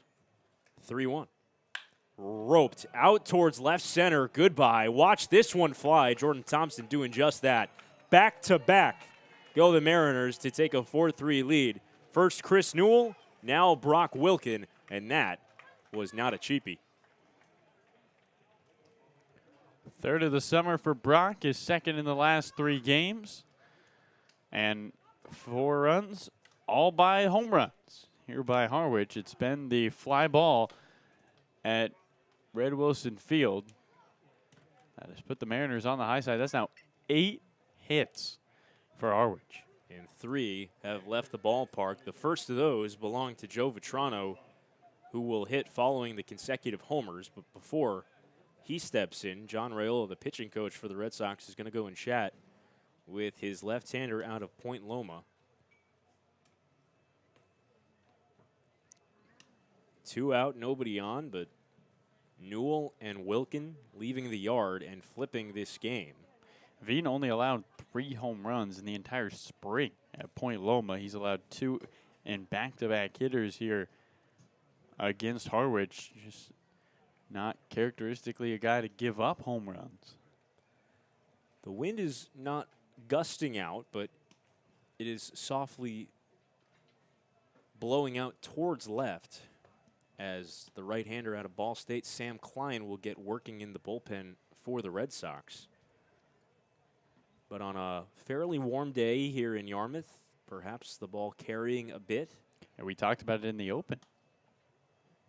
The discrepancies between the power in this home-and-home series. First pitch home to Vetrano, missed away, looked like the slider. 4 of the Mariners' 5 hits yesterday in their 5-3 win over the Red Sox were for extra bases, including the 2-run homer by Nick Goodwin, which proved to be the difference in that game. And 3 home runs already today. And they have a 4-3 fifth-inning lead. 1-0. Slider that drops in strike 1. And across the Cape, really, we're seeing an explosion offensively by everybody. It's really seemed like the bats are starting to catch up to the pitching. A Katuitt team that was at once unhittable, giving up 10-plus runs in their last 2 games. Some high-scoring affairs yesterday. 1-1. Lifted foul, left side of fastball. The Red Sox and Mariners at White House Field with 8 combined runs felt like a pitcher's duel in comparison to some of the other scores yesterday.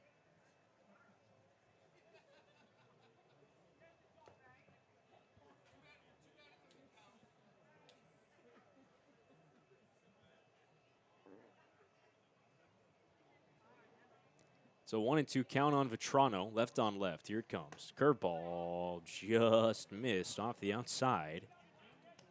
Close pitch. Mark Furtado said no.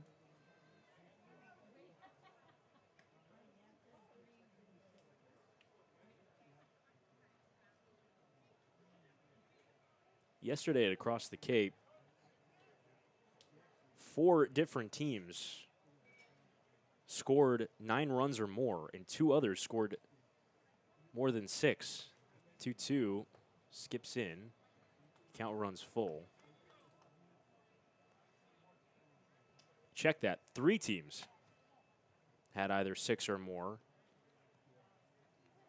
beyond the teams that scored 9 or more.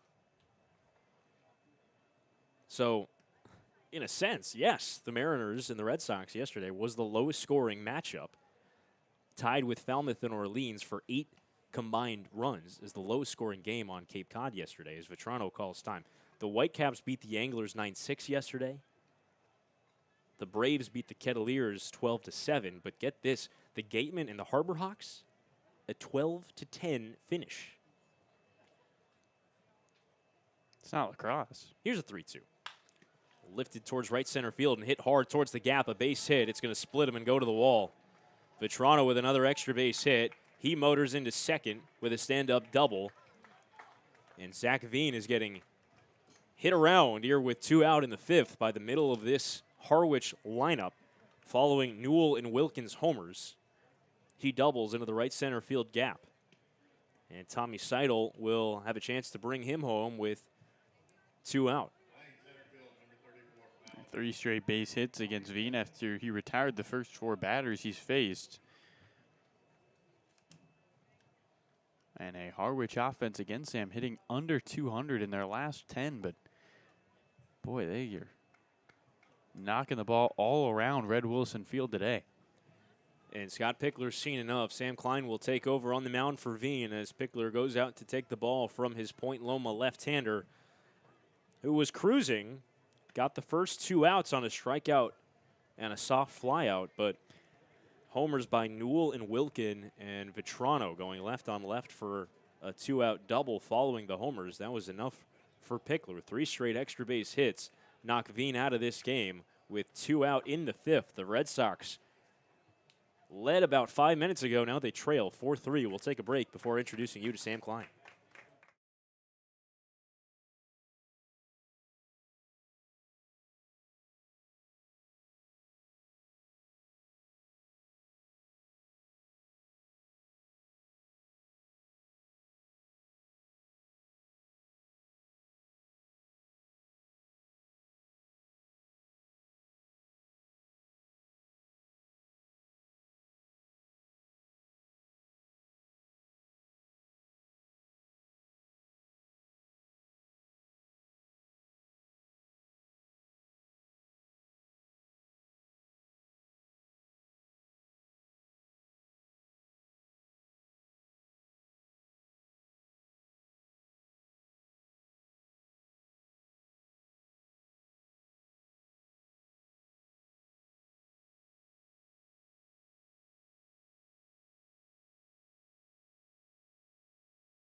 New arm on the mound for the Red Sox, working with 2 out in the 5th inning and a runner on second. The Mariners leading 4-3. It's the right-hander out of Ball State, Sam Klein, making his second appearance on the mound for the Red Sox. Klein worked 2 2/3 scoreless his first time through on July 4th against Hyannis. He was solid this year for Ball State, pitching to a 3.18 ERA across 34 innings in relief. First pitch home to Tommy Seidel, an off-speed pitch that drops low.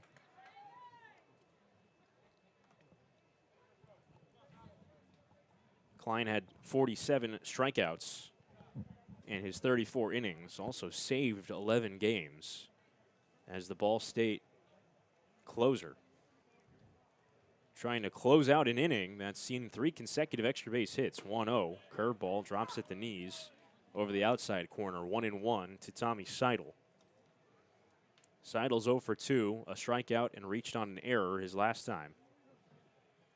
With Joe Vitrano out at second, who doubled following homers by Chris Newell and Brock Wilkin to turn a 3-2 deficit into a 4-3 lead for Harwich, trying to sweep this home-and-home series. 1-1. Curve on the outside corner, strike 2. 3 straight curves from Klein.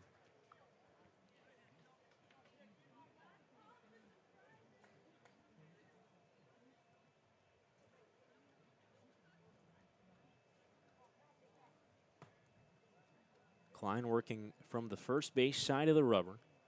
Infield, a slight shift to the pull side on the right-hand hitting Seidel. 1-2. Fastball fouled back. The Harwich Mariners had been averaging just 6 hits a game over their last 10 prior to this one. Hitting 190 as a team in that span, but 9 hits today, including 3 home runs. All solo shots, but it's catapulted them to a 3-2 lead. 1-2 is low. Check that, a 4-3 lead. They count 2-2 on Seidel.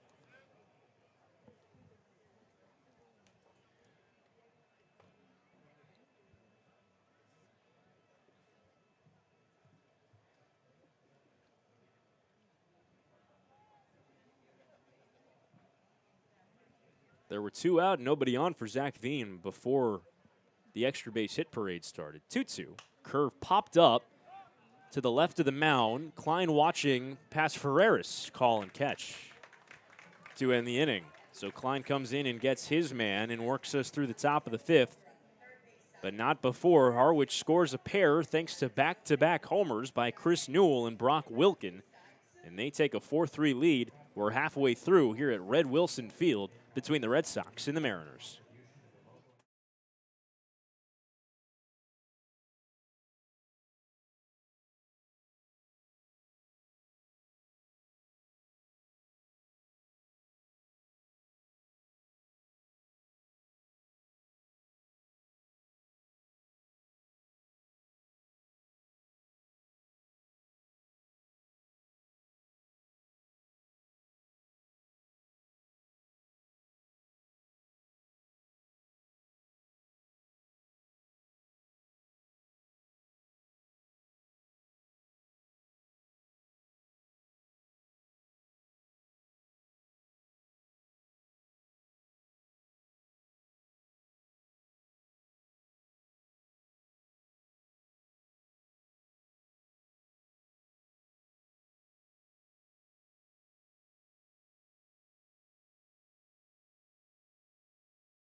Hey, business owners, is your website generating the leads and sales that you want it to? If not, contact Devidime, the official web development company, the Whitey Red Sox. Devidime offers a comprehensive website audit that will identify ways to improve your site and increase your ROI. Check out Devidime.com to learn more.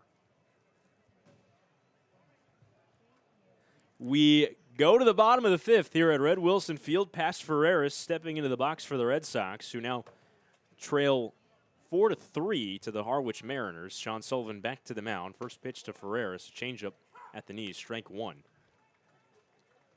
Homers by Chris Newell and Brock Wilkin going back to back. in the top half of this 5th inning with 2 out, flipping a 3-2 deficit into a 4-3 Mariners lead. By the way, that Brock Wilken homer that gave them the lead, we got the specs on it. 0-1 to Ferreras. Fastball misses inside, 1-1.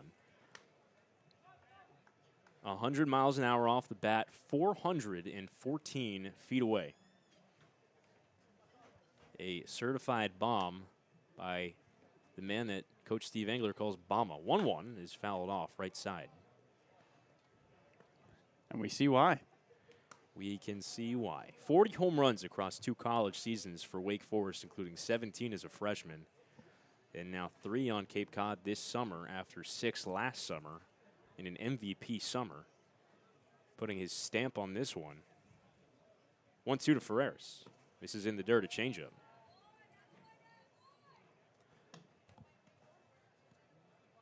Sun's starting to fade a little bit. Still pretty high in the sky, as it's not even 7 o'clock yet here in Yarmouth. But the field shadowed by some overcast clouds as the 2-2 misses away to Ferreras. Count runs full on pass, who grounded softly to first his first time up. Temperature hasn't dropped too much, still 74 degrees here. 3-2. Missed away for ball 4, a changeup, and Ferreras takes a leadoff walk. Second walk for Sullivan. Gets the leadoff man up for Fernando Gonzalez. Fernando flew out his first time. The Red Sox trying to get back in the win column after losing last night. They've won just once in their last 5 games and have seen their lead in the Eastern Division shrink to just a skinny point over the Brewster Whitecaps, who we will see next week for the first time since game number 3 of the season. First one to Gonzalez is a fastball taken on the outside corner, 0-1. For the Mariners, they're trying to crawl back in the division race after a 9-game winless stretch that they snapped last night. 0-1. Missed away a fastball. 5 losses and 4 ties in the 9 games prior to last night's win for the Mariners, who are trying to start a win streak as Sullivan checks on Ferreras. Pass without a stolen base this summer, but hasn't gotten many chances to run. It's just his second walk of the summer. He's also only had 5 hits total so far. 1-1.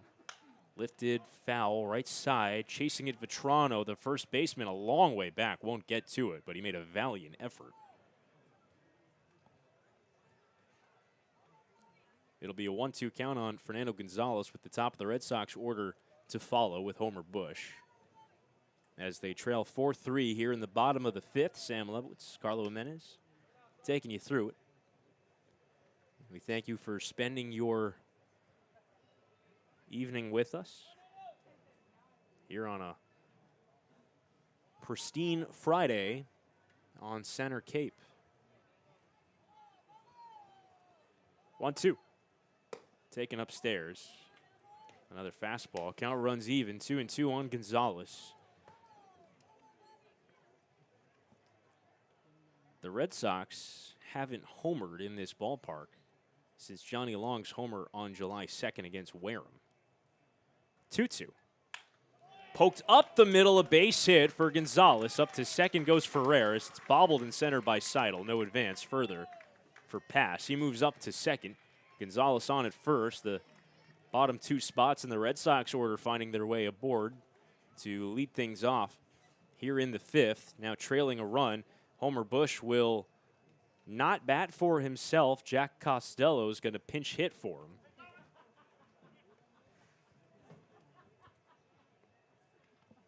Bush walked and struck out in his 2 plate appearances. He gives way to Costello as Steve Engler heads to the mound. See if he pulls his left-hander Sullivan.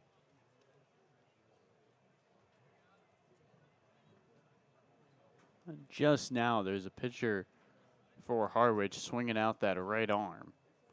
I don't think anybody's ready in that bullpen. He's the only guy without a sweatshirt on. A long conversation out on the mound. Jack Costello batted ninth yesterday at Harwich, went 0 for 2. The .219 hitter on the summer with a homer 4 driven in.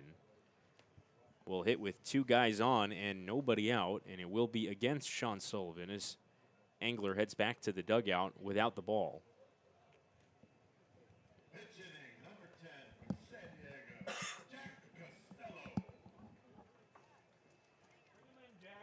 Costello, the University of San Diego product, who hit .310 this year and drove in 42 as a sophomore. His home run came against Harwich this summer. First pitch is popped up, back of first. Again, Vetrano in foul territory, chasing with his back to the infield. He can't make the catch, but again, came close. This one closer than the last. He was the only one who got in the neighborhood. It's an 0-1 count on Costello. Looks like it's Hunter Hodges who is throwing in the bullpen, the right-hander out of UNC Wilmington.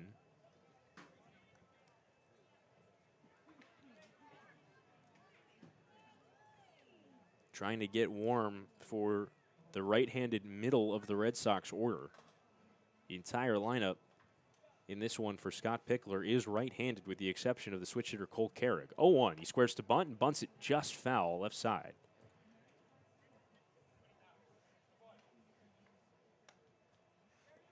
So an 0-2 count on Jack Costello, pinch hitting for Homer Bush. Here in the 5th with the tying and go-ahead runs on base with nobody out.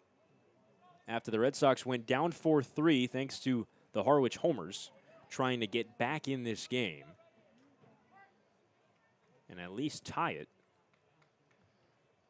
as we work in the 5th. It's an 0-2 count on Costello. Here it comes. Taken away. Close pitch. Furtado said it missed outside. The count 1-2 on Jack.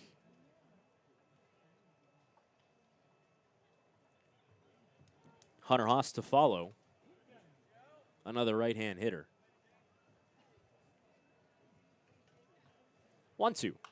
Lifted foul. Back to the net.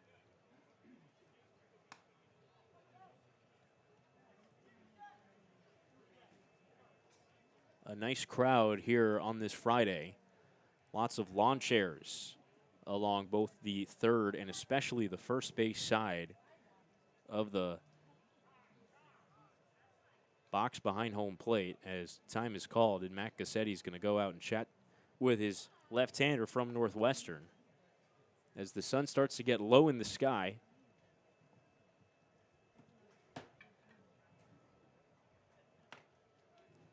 Not a long conversation, probably just getting on the same page as Gassetti's back behind home. So 1-2 count on Jack Costello with no out, 2 on. Here it comes. In the dirt. Good hold by Costello, good block by Gassetti.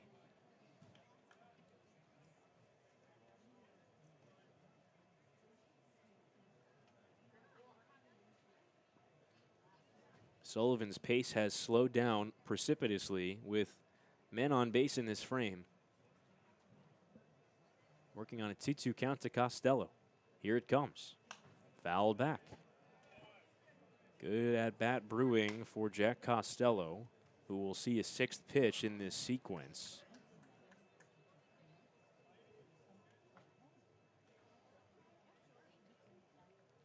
Ferreras walked. He's on second. Gonzalez singled. He's on first. Costello pinch hitting for Homer Bush. 2-2 again. Line the other way for a base hit.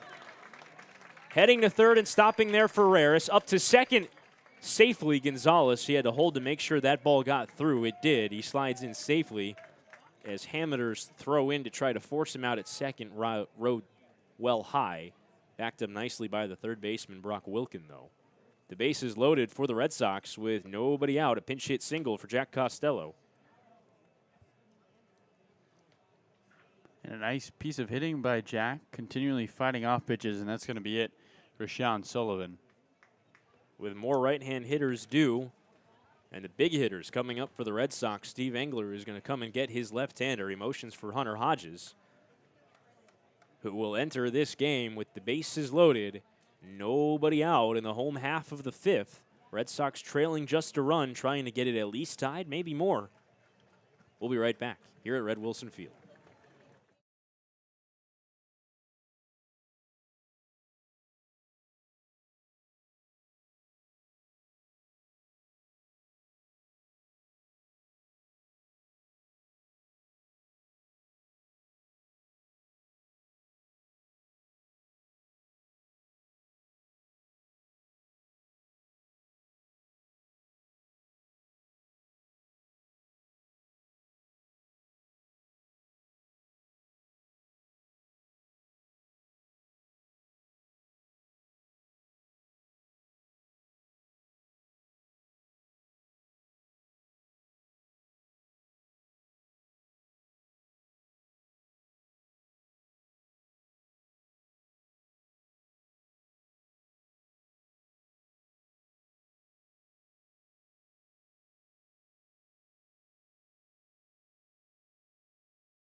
New arm on the mound as the Mariners dip into their bullpen. It's Hunter Hodges, who's heading to TCU by way of UNC Wilmington from the transfer portal. And he's got quite the mess on his hands that Sean Sullivan left him. The bases full of Red Sox with nobody out here in the home half of the 5th. Pass for Ferreras walked. He's on third. Fernando Gonzalez singled, as did Jack Costello. They're on second and first. Hunter Haas, the first hitter to face the right-hander Hodges. His first pitch is a slider that nicks the outside corner, 0-1. Hodges has faced this Whitey team before, back on June 16th when an inning, gave up 1 hit, struck out 2. And if I remember correctly, he looked awfully good. 0-1 to Haas. Breaking ball that misses high, just above the zone. Hodges with his high socks and a teal blue glove. He was an honorable mention All-CAA selection as a reliever this year. 1-1 is lifted in the air to center, not deep. Seidel started back, now in.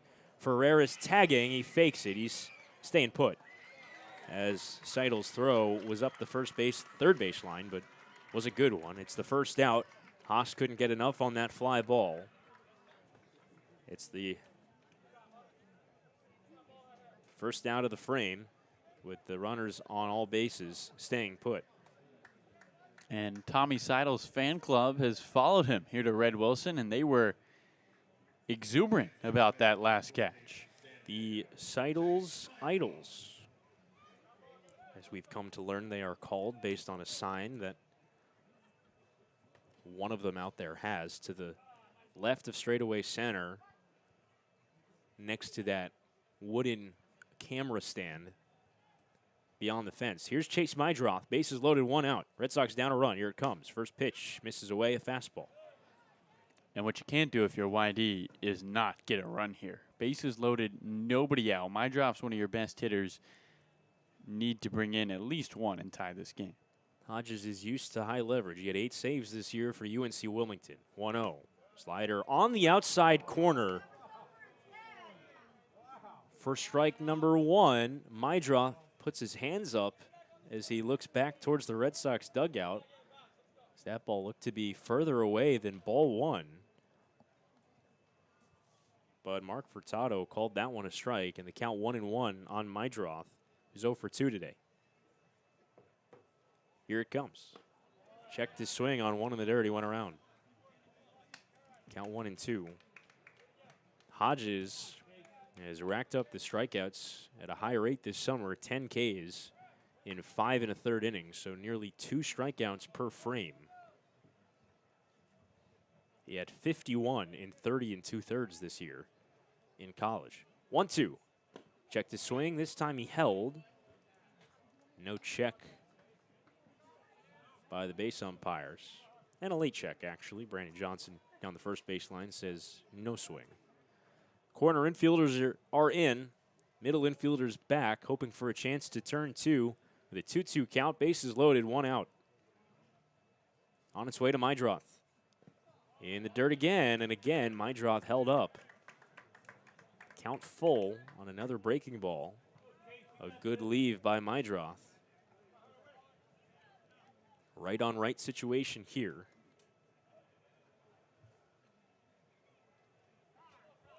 And time called at home. Mentioned that Hodges was first team, or rather an honorable mention All-CAA reliever as a sophomore. As a freshman, he was first team All-CAA and all-rookie team selection.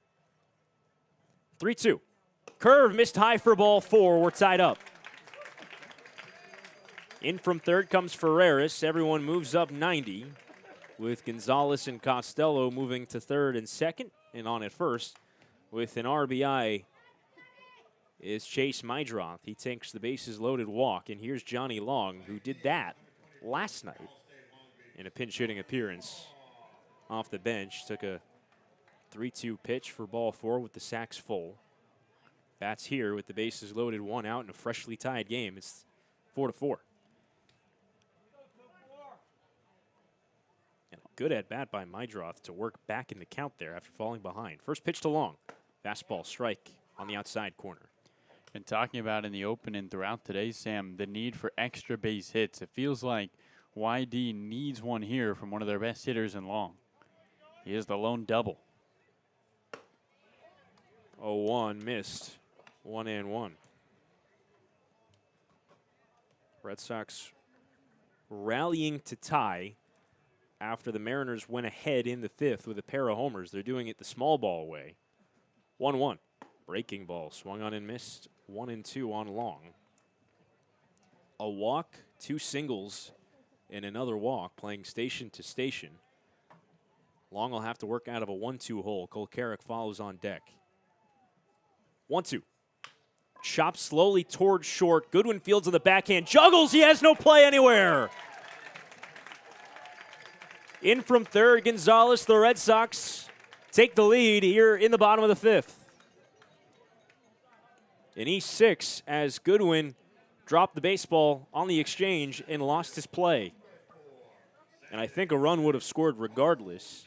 So it wasn't hit hard enough to turn 2. But he lost his play at first. It's now the second error that is allowed a run for YD. There was an E5 on the third baseman Wilkin back in the 4th that scored Cole Carrick. And Harwich giving away offense. Here is Cole Carrick. He is twice singled today. First pitch. Popped up, left side of the infield and out of play.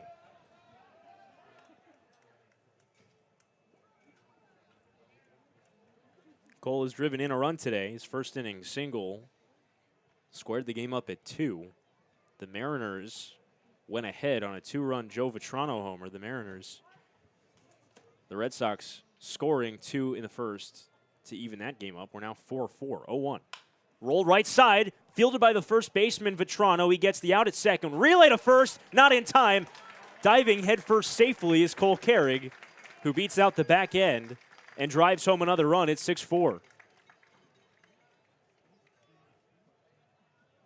Second RBI of the day for Cole Carrick. That on the fielder's choice. Up to third goes Mydroth. In from third comes Costello. It's 6-4. The Red Sox have brought home 3 runs, Sam, and the ball hasn't left the infield. And here we're going to get a pinch hitter. It's Caden Connor from Cal State Fullerton for Drew Bowser. Get a favorable matchup, perhaps. Another left-hand hitter in here in Connor. Replaces the right-handed Bowser, who went 0 for 2, reached on that other error that scored a run in the 4th. First pitch to him is a strike at the knees, a late call by Furtado.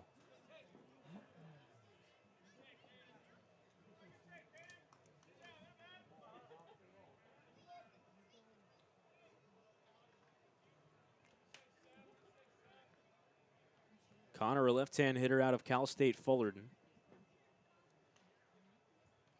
Faces an 0-1 here with runners on the corners, 2 outs, 3 runs home. Carrick's running. Pitch misses up and in. They'll let him steal it. Cole Carrick, his second stolen base of the game to regain sole possession of first place on Cape Cod. That's his 13th. He was tied for Victor Scott for first for a while, but now for the first time this summer, Sam, as you mentioned, sole possession. He is the stolen base king on Cape. 1-1 to Connor is poked foul up the first baseline to the backstop. A single could score a pair with Carrick's speed at second. Mydroth the runner on third. Small ball producing 3 runs for the Red Sox here in the bottom of the 5th to regain a 6-4 lead. 1-1. Popped up into shallow left. Good when the shortstop out. Charging in the left fielder Kavanaugh to make the catch and end the inning. But not before the Red Sox tally 3 in response to Harwich's pair that they scored in the top of the inning. And on to the 6th we go here at Red Wilson Field. The Red Sox leading 6-4.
We enter the 6th inning here at Red Wilson Field. The Red Sox lead for the first time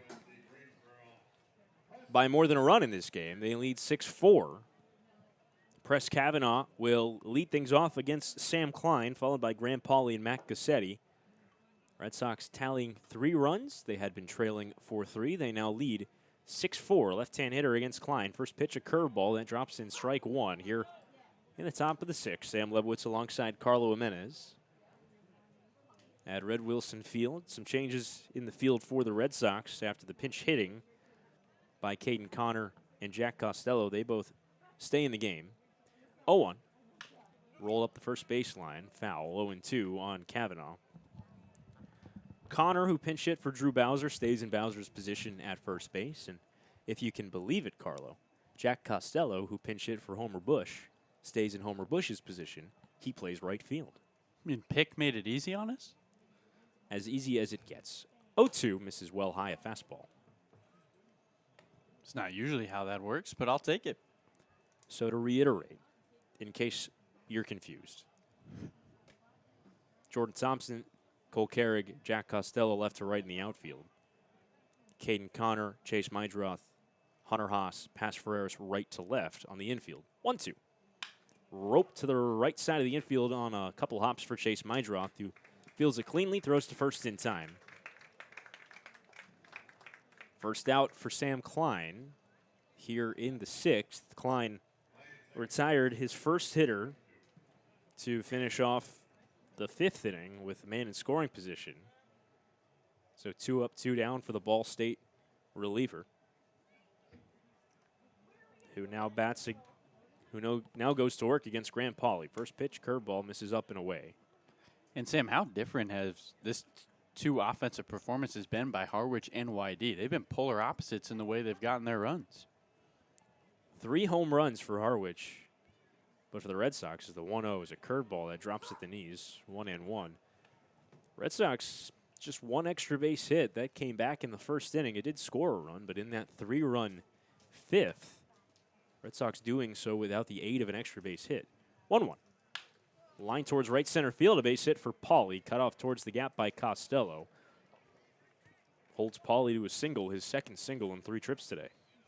And sometimes they say all it takes is a change of scenery, and that's been so true for Graham Pauly. Since joining this Harwich team, he's had 3 now multi-hit games. He's got hits in 4 straight games. Again, this is a guy who just had 5 hits in 12 games with Katuitt. It has been a completely different Duke Blue Devil. He stands at first with Mac Cassetti, right-hand hitting catcher, up the plate and 1 out. First pitch, fastball, skips in for ball 1, but Gonzalez keeps it in front of him. Dealing with some overcast clouds above us. Still some blue in the sky, but the natural light on the field has diminished. About an hour away from sunset exactly, according to the weather app on our phones. 1-0. Again, a fastball that he spiked, and again blocked by Gonzalez. No advance by Pauly.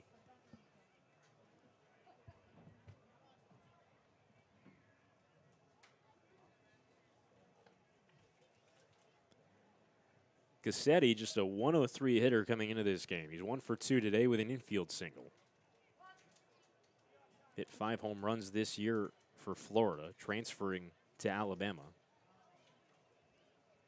2-0 to him.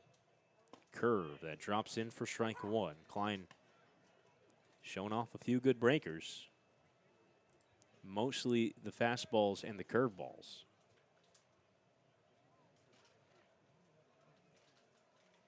Pauly has a stolen base today. He's on at first. 2-1. Curve misses just high. Count 3-1 on Cassetti.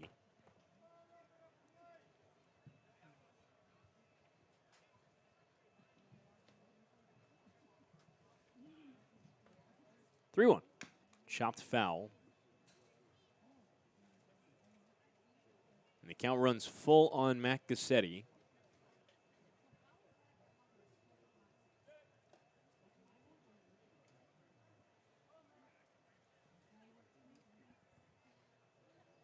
Klein working right on right here. The runner on first and 1 out. Red Sox lead 6-4. 3-2 home. Curve for ball 4 in the dirt. Cassetti flips his bat, takes a walk. And it'll be 2 on and 1 out. The 9-hole hitter, William Hameter, will bat as the potential go-ahead run in the 6th inning. And the bottom 3 hitters in this Harwich lineup have produced as well as any part of the lineup today. 4 hits, now a walk between them. This has been tough to get out Pauly, Cassetti, and Hameter. The home runs have come from the 2, 3, and 4 spots in the lineup, but 4 of the 10 hits for the Mariners have come out of these bottom 3 spots. Hameter has 1 of them. He's 1 for 2. Took a called third strike his last time up. That came against the left-hander Zack. First pitch. Curveball drops in strike 1. Looks like Luke Jewett is starting to throw in the Red Sox bullpen. Pauly's the runner on second. He singled. Cassetti on at first. He just walked. Both coming with one out. That's where we stand. 0-1. Curveball that misses in off the plate. A chance for the former Red Sox, William Hameter, who was let go by the Red Sox after he appeared in 10 games for the team at the beginning of the summer. Hit just 136. Harwich picked him up immediately. Check at second. No action there. Hameter hit 4 home runs this year at Alabama. Has yet to homer this summer season across 37 at-bats between the two teams. 1-1. Curveball swung on and missed. Lots of curveballs from Sam Klein, getting to know him as a pitcher very quickly here in his second outing for the Red Sox. Facing a guy who he did not overlap with. I believe that might be because as he balks, third base umpire Jason Klump calling a balk on Sam Klein, advances the runners to second and third. I was going to say, I think Klein replaced Hameter on the active roster. So these two didn't overlap as teammates. They are squaring off, and now a big spot, tying runs in scoring position in a 6-4 game with one out. A 1-2 count on Hameter, who already has a hit today. Here it comes. Missed down and in, a curveball. Didn't miss by much. And that balk takes away any chance at a double play that could end the frame. So now a ground ball. Defense currently playing back up 2 runs. We'll see if something's hit softly. They decide to come home. 2-2 on Hameter. Here it comes. Fastball misses low. Count full on Hameter.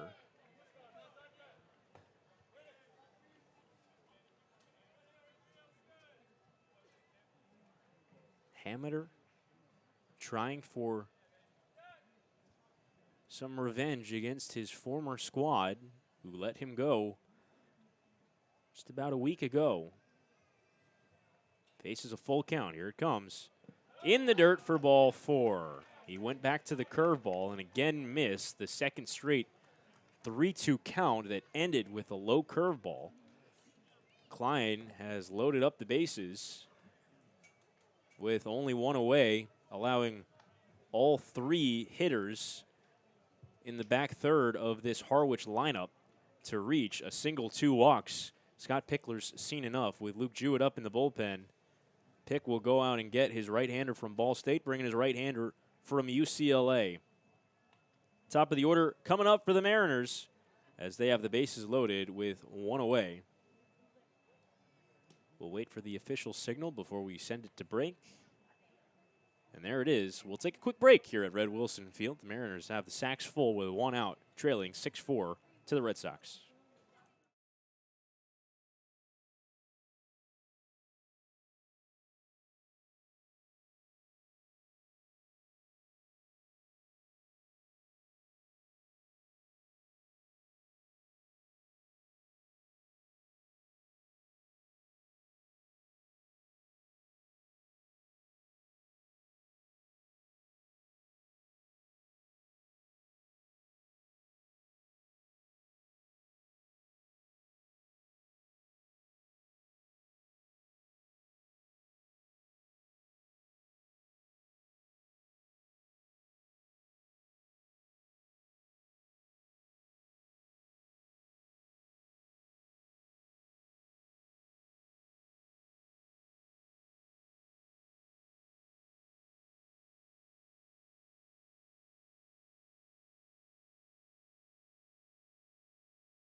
New arm on the mound for the Red Sox with quite a mess on his hands. It's the UCLA right-hander Luke Jewett, who has the bases full with one away, and the top of the Mariners lineup coming to bat. Nick Goodwin is the first to face him right on right. Red Sox leading 6-4. Jewett having to work out of Sam Klein's mess. First pitch to Goodwin in the dirt, blocked by Gonzalez. Jewett has been excellent for the Red Sox so far. This his 5th appearance. In the first 4, a 0.96 earned run average across 9 1/3 innings, just 1 run allowed, and a hair over a game's worth of innings. It's a 1-0 count to Goodwin. Here it comes. Line towards left field, is going to drop in for a base hit, 1 hop in front of Thompson, 1 run scores. Everyone else moves up 90 as Thompson throws a good one up the third baseline. Jewett surrenders the single to Goodwin, keeps the bases loaded. It's now 6-5, Red Sox still leading. And Chris Newell, who homered his last time up, will swing the lumber. First non-home run for the Harwich Mariners, who now have 11 hits on the board. They're going to double their hits per game. Here's Newell. Batting with the bases full. 1 out, a run home. Jewett from the third base side of the rubber. Here's the first pitch. Swing and a miss. Chased away on a slider.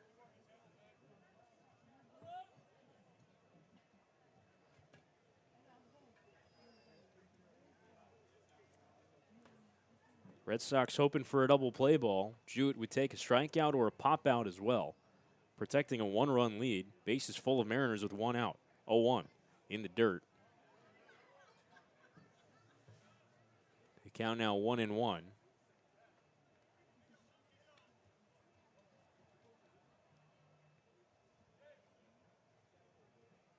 Started with a ground out to second for Sam Klein.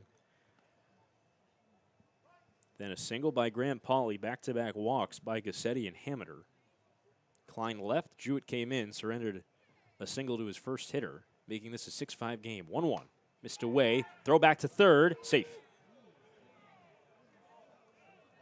Fernando Gonzalez trying to pick Gassetti off third. It was a strong throw right on the money, but Gassetti gets back in there. It's a fresh layering of infield dirt across his torso. It's a 2-1 count on Chris Newell, who has a pair of hits, including a homer, in his 3 trips today. 2-1. Swing and a miss. Fastball. Count 2-2. Corner infielders are back, even with the force out at home, as are the middle infielders playing for a double play ball. Infield, or the outfield, is shifted to the opposite field slightly on Newell, the left-hand hitter. 2-2. Swing and a miss. He got him. Another fastball, again low in the strike zone. Newell comes up empty. Big strikeout for Luke Jewett. Keeps the bases loaded.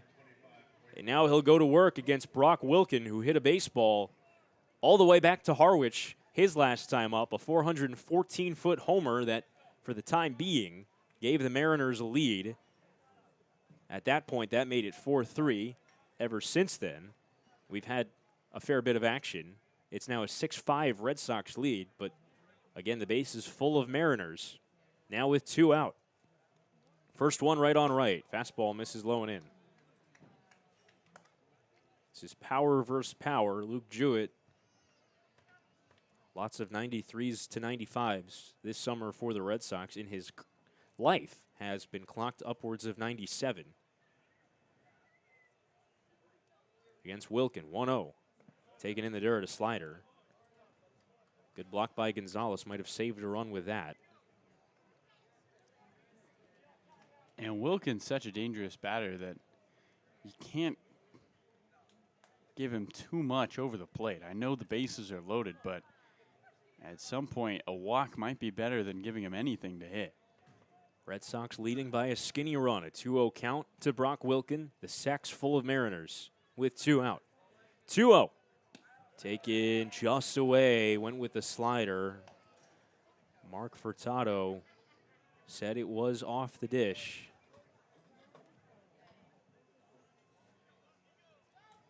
And a key pitch here. Luke Jewett behind 3-0 with the bases loaded to one of the best hitters on Cape Cod in Brock Wilken. Let's see if Wilken swings the bat. 3-0. Takes low for ball 4. Went with a fastball. It was just off the knees. It drives home the tying run. Gassetti in from third. Everyone else moves up. And Joe Vitrano will try to give the Mariners a lead. Now 6-6 in the 6th. And Brock Wilken, I know it's early in the season, Sam, but an RBI, 2 RBIs, and 2 runs today. There's never been back-to-back Cape League MVPs in the history of the league, but he looks right at home coming back from Team USA. Certainly off to a hot start since returning from North Carolina. And Joe Vitrano's had a hot day at the plate today. He now bats against Jewett. 2 extra base hits for Vitrano, including a homer and a double his last time. Got the scoring started with his 2-run homer in the first. Left-hand batter. First pitch. Swing and a miss. Good slider. Comes up empty on one, running towards his back foot. Yeah, Vitrano must have been thinking Jewett just missed 4 pitches in a row. Here comes a fastball. He wants to get strike 1. But Jewett, playing a little Uno reverse, says, no, I'm going to the breaking ball. Jewett, that was just his 2nd walk of the summer. And it tied the game at 6. 0-1 to Vitrano. Fastball in the dirt. Rather, the slider again tried to get him fishing and missed.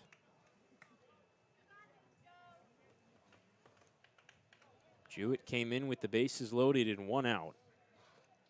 A single, a strikeout, a walk. He surrendered 2 of Sam Klein's inherited runners. Knotting the game up at 6. The outfield plays deep, the infield plays straight up. 1-1. In the dirt, went with the change. Count 2-1. 3 walks in the inning for Red Sox pitching. 2 by Sam Klein. The 3rd, the game tying bases loaded walk, surrendered by Luke Jewett, who sets at the belt on a 2-1 to Vitrano. Here it comes. Low for ball 3, a fastball. No one's throwing in the bullpen for the Red Sox. Looks like Connor Thurman is standing around. Yeah, him and Sean Gamlin are chatting it up, but nobody's moving. Big pitch here. Don't want to walk home another. A 3-1 count to Vitrano with the bases full and 2 out. Vitrano has a homer and a double today. Here's the 3-1. Fouled right back. Got a pitch to hit and sent it to the backstop. And the count full up. Everyone on the infield will play it back, as every runner from all 3 bases will have a head start. Hameter from 3rd. Goodwin from 2nd. Wilken from 1st. Tie game at 6-6. A full count offering will be headed home to Joe Vitrano with 2 out. Luke Jewett takes a deep sigh, big breath, sets at the belt. The runners go. Here it comes. Swing and a miss. He got him. A 3-2 slider. He got him whiffing over top of it as it dipped towards his back foot. Jewett works out of the bases loaded jam. Does surrender the lead. A 6-4 Red Sox lead turns into a 6-6 tie. We head to the bottom of the 6th here at Red Wilson Field in a freshly tied game.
Jordan Thompson will come to bat against Hunter Hodges in a tied game as Harwich tallied 2 in the top of the 6th. Knotting the game at 6. Thompson, Ferreras, Gonzalez against Hodges here in the home half of the 6th. And he faces a first one from the right-hander, slider that misses away. Get you the 6th inning trivia question, as the middle of the 6th means trivia, brought to you by Coxman Media and Pixie 103, Cape Cod's Rock. 1-0. Check swing. Did he go? No. On another breaking ball. 2-0 on Thompson. We'll give you today's trivia question, and you'll answer it before the next home game by going to ydredsox.com/trivia. Answer correctly, you'll be eligible to win an official YD Red Sox game jersey signed by the 2022 team. 2-0. Swing and a miss. Today's trivia question: which 2 pitchers from the 06 YD Red Sox championship team have pitched in multiple Major League World Series games? 2-1, and time called before it heads home. Like Mark Furtado called that himself. I think he just gave a warning to the Harwich dugout as he went over to chat with them. Again, which 2 pitchers from the 06 YD Red Sox championship team have pitched in multiple World Series? 2-1. Curveball drops in strike 2 over the inside corner. A late call by Furtado, but I think he got it right. Don't forget to submit your answers at ydredsox.com/trivia. And good luck. 2-2 to Thompson. Check swing tapper out in front of the mound. Thompson will jog it out as Hodges throws to first in time. It's the first out here in the 6th. And here's past Ferreras. Ferreras got the big 5th inning started for the Red Sox. And he will actually give way to a pinch hitter. Mike Bovey will come in and hit for Ferreras, who finishes the day 0 for 1 with a walk and a run scored. I imagine Mike will just step into third where pass was planned. First pitch to him, fastball misses up. Perhaps Scott Pickler keeping it easy on us with the defensive changes. Certainly has been a boring game. 1-0, missed high again. 2-0 to Bovey. Whole lot of offense, whole lot of hits. 2-0 to Mike, who had a base hit yesterday. Here it comes. Curveball missed high. Didn't miss by a whole lot. Count 3-0 on the Hastings, Nebraska native, hitting .246 on the summer thanks to a recent slump. 3-0. Takes inside for ball 4. That's something he's done even with the slump, his walk, his 14th walk of the season. That leads the team. He stands at first with 1 away. Fernando Gonzalez singled his last time through. Will hit with a man on and 1 out. It's the 4th walk that the Red Sox have drawn today. We're working in the bottom of the 6th in a 6-6 tie. Right on right, first pitch to Gonzalez. Breaking ball missed high. The sun has not yet set, but it is behind a line of clouds off beyond the third base side. No pockets of sunlight on the field. 1-0. Breaking ball that drops in for a strike. Count 1-1. Jack Costello in the on-deck circle with the top of the Red Sox order. Still lots of blue in the sky, still plenty of light to play baseball, but it is a little darker than when we started. 1-1. Missed well away a fastball. And as this has been a slow-moving game, you would imagine that the chess game of playing with time will begin to be a factor. 2-1. Upstairs, a fastball. Count 3-1, especially if the Red Sox can take a lead. Scott Pickler is known for taking his time on trots to the mound to take up some time and try to get a shortened win thanks to darkness. 3-1. Breaking ball that bends in for a strike. Bent Gonzalez back. He was fooled on it. And a 3-2 count to Fernando.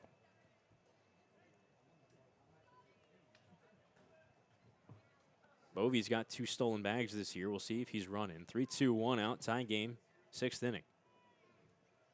Here it comes, not going. Swing and a miss, he got him. Slider away. Hodges comes back from 3-1 to strike out Gonzalez. That's the 2nd out. First strikeout for Hunter Hodges. Here's Costello. Pinch hit for Homer Bush in the 5th and poked an opposite field single. Looks like Luke Jewett will get the 7th. No one's thrown in the Red Sox bullpen. First pitch, missed away a fastball. And I don't know how many more arms that Scott Pickler wants to use. We haven't seen him throw more than 5 pitchers out there in a single game. He's already at 4 with Jewett. 1-0 heads home. Breaking ball that bends in for a strike. Costello buckled his knees there. Count 1-1. And you still got to go at Wareham tomorrow and then play Chatham at home before an off day. 1-1. Breaking ball away. And that off day's a weird off day. With Fenway Day, the Red Sox will have a team workout at Fenway Park, as will all Cape teams on the league off day on Monday. Should be lots of fun for these players to be on a big league field.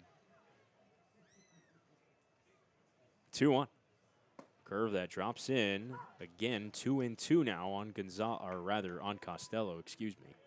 Hodges' curveball has been his best pitch easily. It's had hitters fooled in the box, and we'll see if he goes back to it or speeds things up against Costello. Bovey the runner on first, 2-2. The count with 2 out. Here it comes. Swing and a miss. He got him. Blew a fastball by him.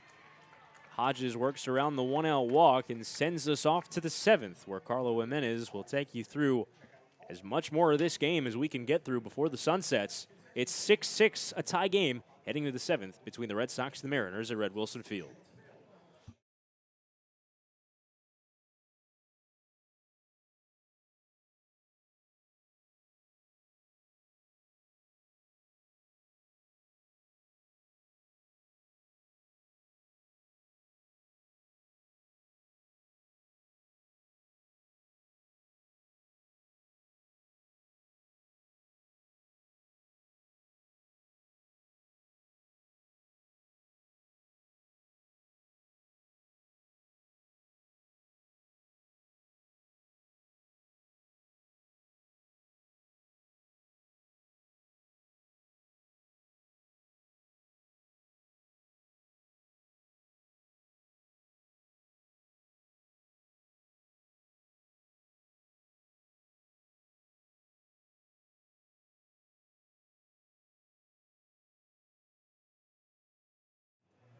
No summer in Whitey Red Sox Nation would be complete without our youth baseball clinics, where boys and girls ages 5 and up can learn the game of baseball and the importance of sportsmanship. Kids get to master the fundamentals of the game and sharpen their skills in a fun baseball clinic taught by Coach Pickler and the future major leaguers on our roster. For more information, go to whiteyredsox.com/clinics.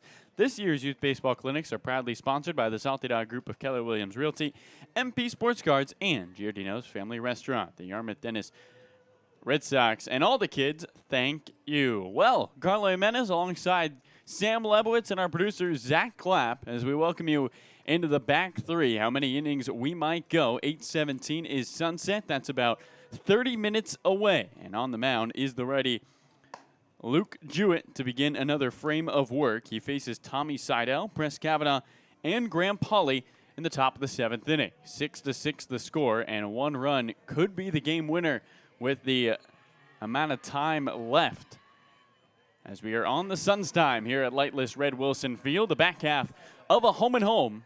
And here is Seidel with that fan club in left center field, a group of 8 or so kids, giving him plenty of appraisal as the right-handed batter digs in. Jewett atop the mound, the flag gently blowing out to left. Gray clouds fill the sky here at Red Wilson. First pitch, And he takes a fastball that misses inside. Count 1 ball and no strikes. Defensive changes for the Whitey Red Sox. It's Mike Bovey at first base. Jordan Thompson moves in from left to third as a breaking ball catches the outside. 1 ball and 1 strike to Tommy Seidel. And Caden Connor is out in left. That seems to be everything. Defensively, 1 ball and 1 strike, 6-6 the score. Top 7, the pitch. Swinging a looper down the right field line and foul. 1 ball and 2 strikes. A Whitey team who has won 1 of their last 5 games. The lone win coming against Chatham. After winning 8 of 9, Red Sox have come back down to earth, still lead the Eastern Division. And Tommy Seidel is taking all the time in the world in the right-handed batter's box. He steps out and then digs back in. Bat bouncing off the right shoulder. Here's the 1-2. And he swings and lifts one down the right field line into foul territory. Bovey, the first baseman, makes the catch just to the left of the line. And there's 1 away.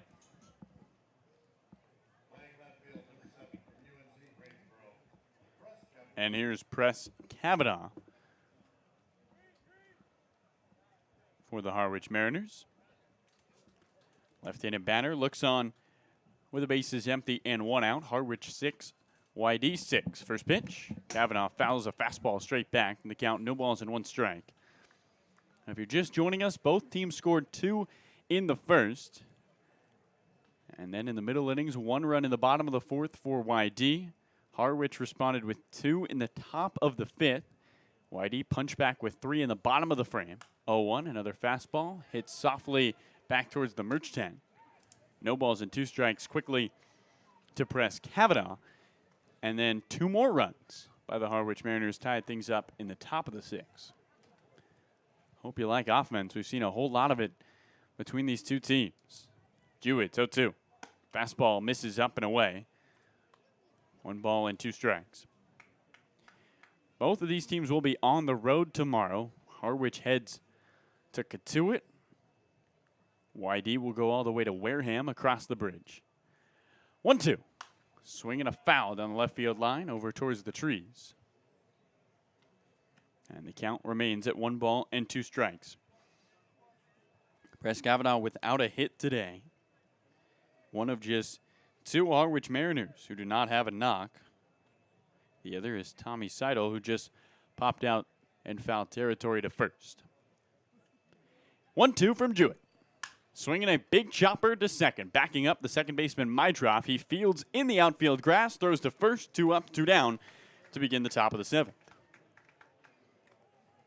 And Sam, with that sunset due for 27 minutes from now, got to imagine this is really like the 8th, could be the 9th inning with how things go in the bottom of the frame, or if Harwich is able to spark a 2-out rally. It's all of a sudden late and close leverage to a higher extent than it already is. And I'm sure Luke Jewett was told, work quickly. First pitch to the left-handed batter is a curveball for a strike. No balls and 1 strike. Nobody is warming up in that Whitey pen. I think this is Jewett the rest of the way. As the sky continues to darken, a light breeze out to left. 0-1. Pauly takes strike 2 at the knees. No balls and 2 strikes on the fastball. Pauly originally started his summer with Katuitt, picked up by Harwich, and has his 3rd multi-hit game of the summer today. 0-2. Fastball misses low and away. 1 ball and 2 strikes.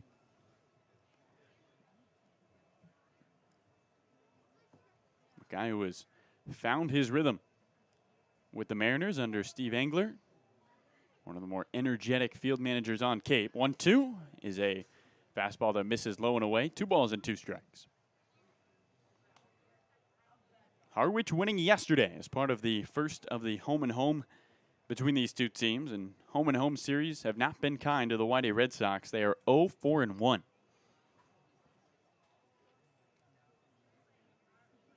Jewett's 2-2. Swing and a miss at a high fastball. 3 up, 3 down for the first time today. And we head to the bottom of the 7th. Time to stretch here at Red Wilson Field. 6-6, the score between Harwich and YD.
Welcome you back to gloomy Red Wilson Field. We're on the Suns' time, and there's not much left. Bottom of the 7th inning, 6-6, the score between the Harwich Mariners and the YD Red Sox in the back half of a home-and-home, and a new pitcher on the mound. It's a Pirate from Seton Hall, Zane Probst, making his 6th appearance of the summer.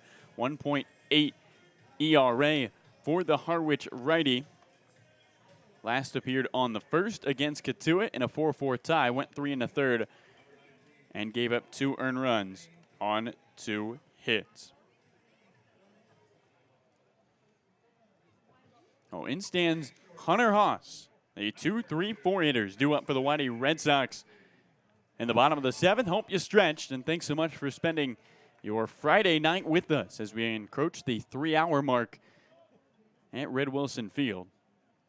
Hunter Haas, who is top 10 on the Cape in average, but sputtering as of late, looks on. The right-handed batter swings at the first pitch, skies it down the right field line, and out of play for a souvenir. Lands behind the grandstand seats, and 6 or 7 kids will go running after it.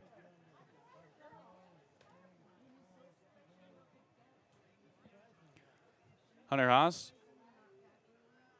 looks on, 0-1, and he takes a fastball in the dirt. 1 ball and 1 strike from Probst. Probst, who had a 5.2 ERA this last year at Seton Hall, has faced this YD team before. Back on the 18th, 1-1. And the breaking ball misses away. 1 ball and 2 strikes. Went in 2 innings, gave up 3 runs, but none of them were earned. 4 hits, 2 walks. 6-6, the score between YD and Harwich. Nobody out, nobody on. 1-2 to Haas. And he swings and hits one off the end of the bat, right side of the infield. Polly drifting to his left, the second baseman. Gloves from the outfield grass, throws to first in time. And there's 1 away. Haas now 0 for his last 11 after an 8-game hitting streak. If he does not come up to bat again, it will be the first time this summer he's hitless in 3 straight games. In stands Chase Mydroff. With the sun disappearing, you feel like 1 run could be the difference. Mydroff does have a home run this summer. It was here at Red Wilson. First pitch to him. Right-handed batter takes a slider away. 1 ball and no strikes. Walked in a run back in the 5th with the bases loaded. 1-0. Mydroff takes a fastball at the knees. 1 ball, 1 strike. Sunlight continues to disappear. Defense straight away from Mydroff, the 1-1. And he takes a fastball in the dirt 2 balls and a strike. Chase, who is yet to have a hit in his 3 games against these Harwich Mariners, out of Manhattan Beach, California. Closed off stance, that left foot in front of the right. He spins the bat in a circle in front of him. 2-1.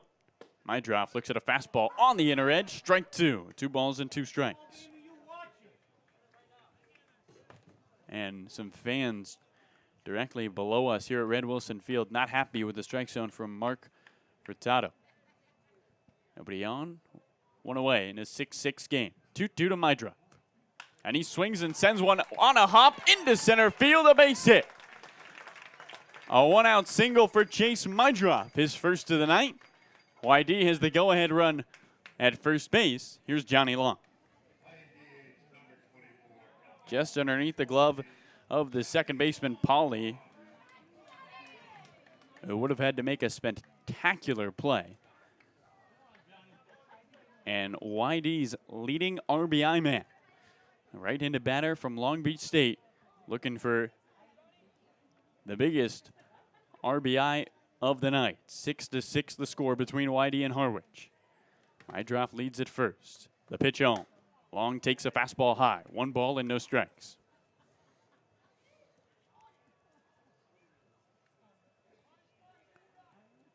Probst has only given up 2 earned runs all summer. Working from the first base side of the rubber, peeks over his right shoulder twice, 1-0. Long looks at a slider away. 2 balls and no strikes. Johnny has the only extra base hit of the day for the YD Red Sox. It came in the first. A double off the fence in right center field.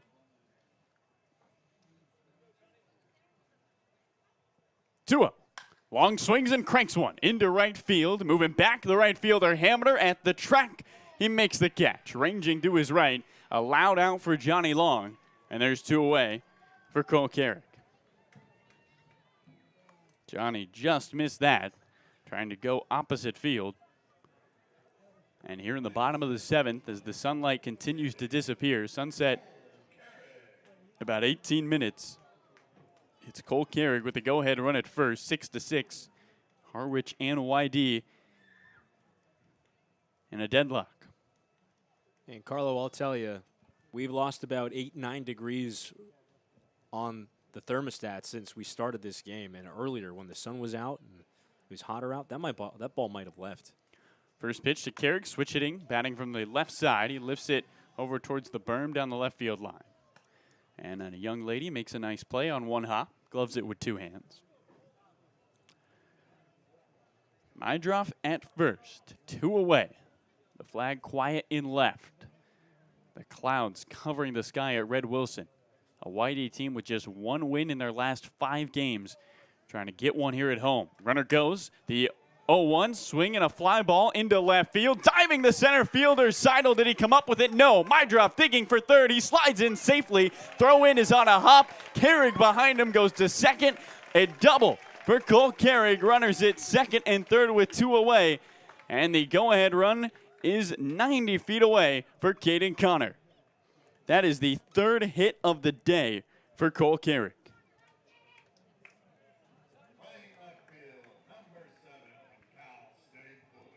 What a show today from Carrick.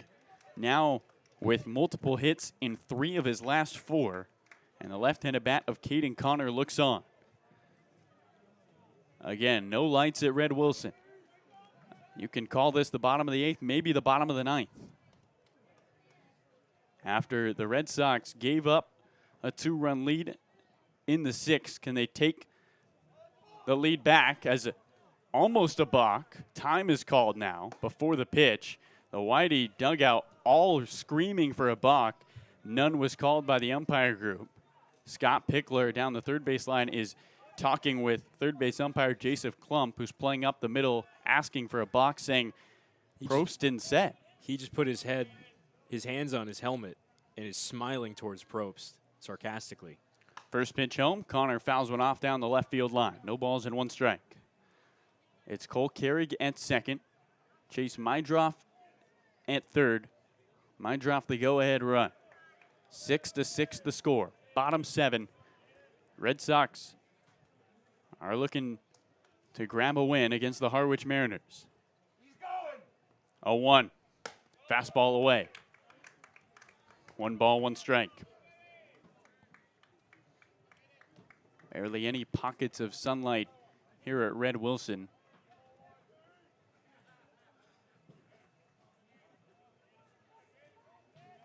Trees lightly blowing back and forth in center. 1-1. Caden takes a fastball that floats up and away. 2 balls and a strike. A Mariners offense that has picked up 11 hits to show for 6 runs.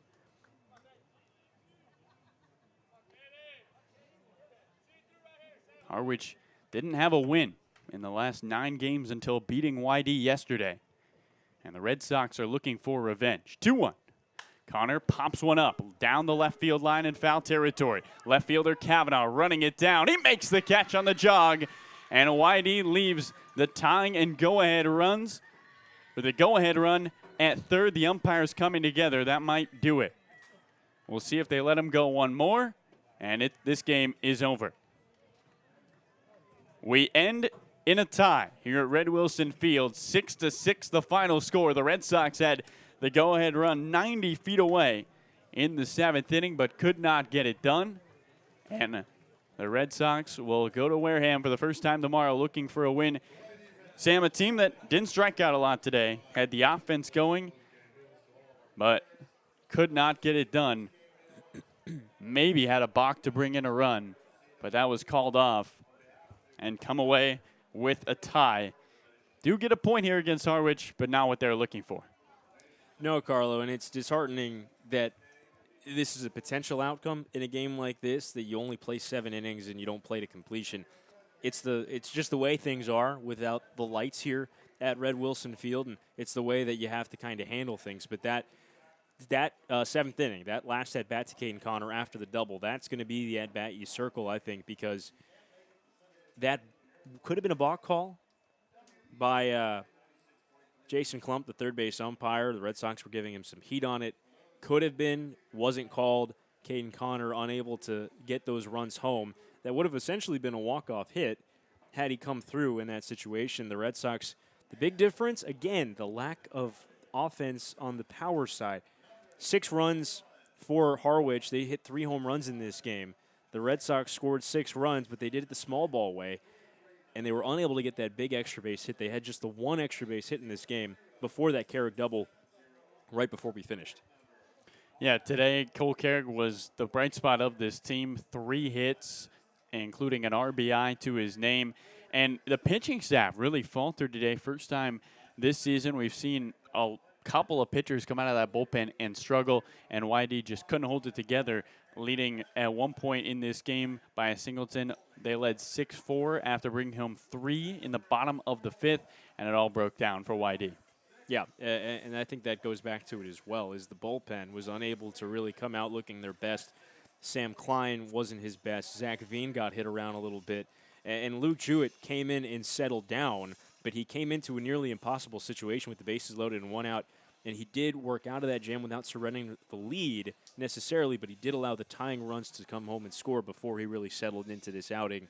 The Red Sox bullpen, no one was really outstanding from start to finish in their outings. And after Grant Taylor had to deal with a lot of traffic, the Red Sox bullpen was not the what they needed to be today.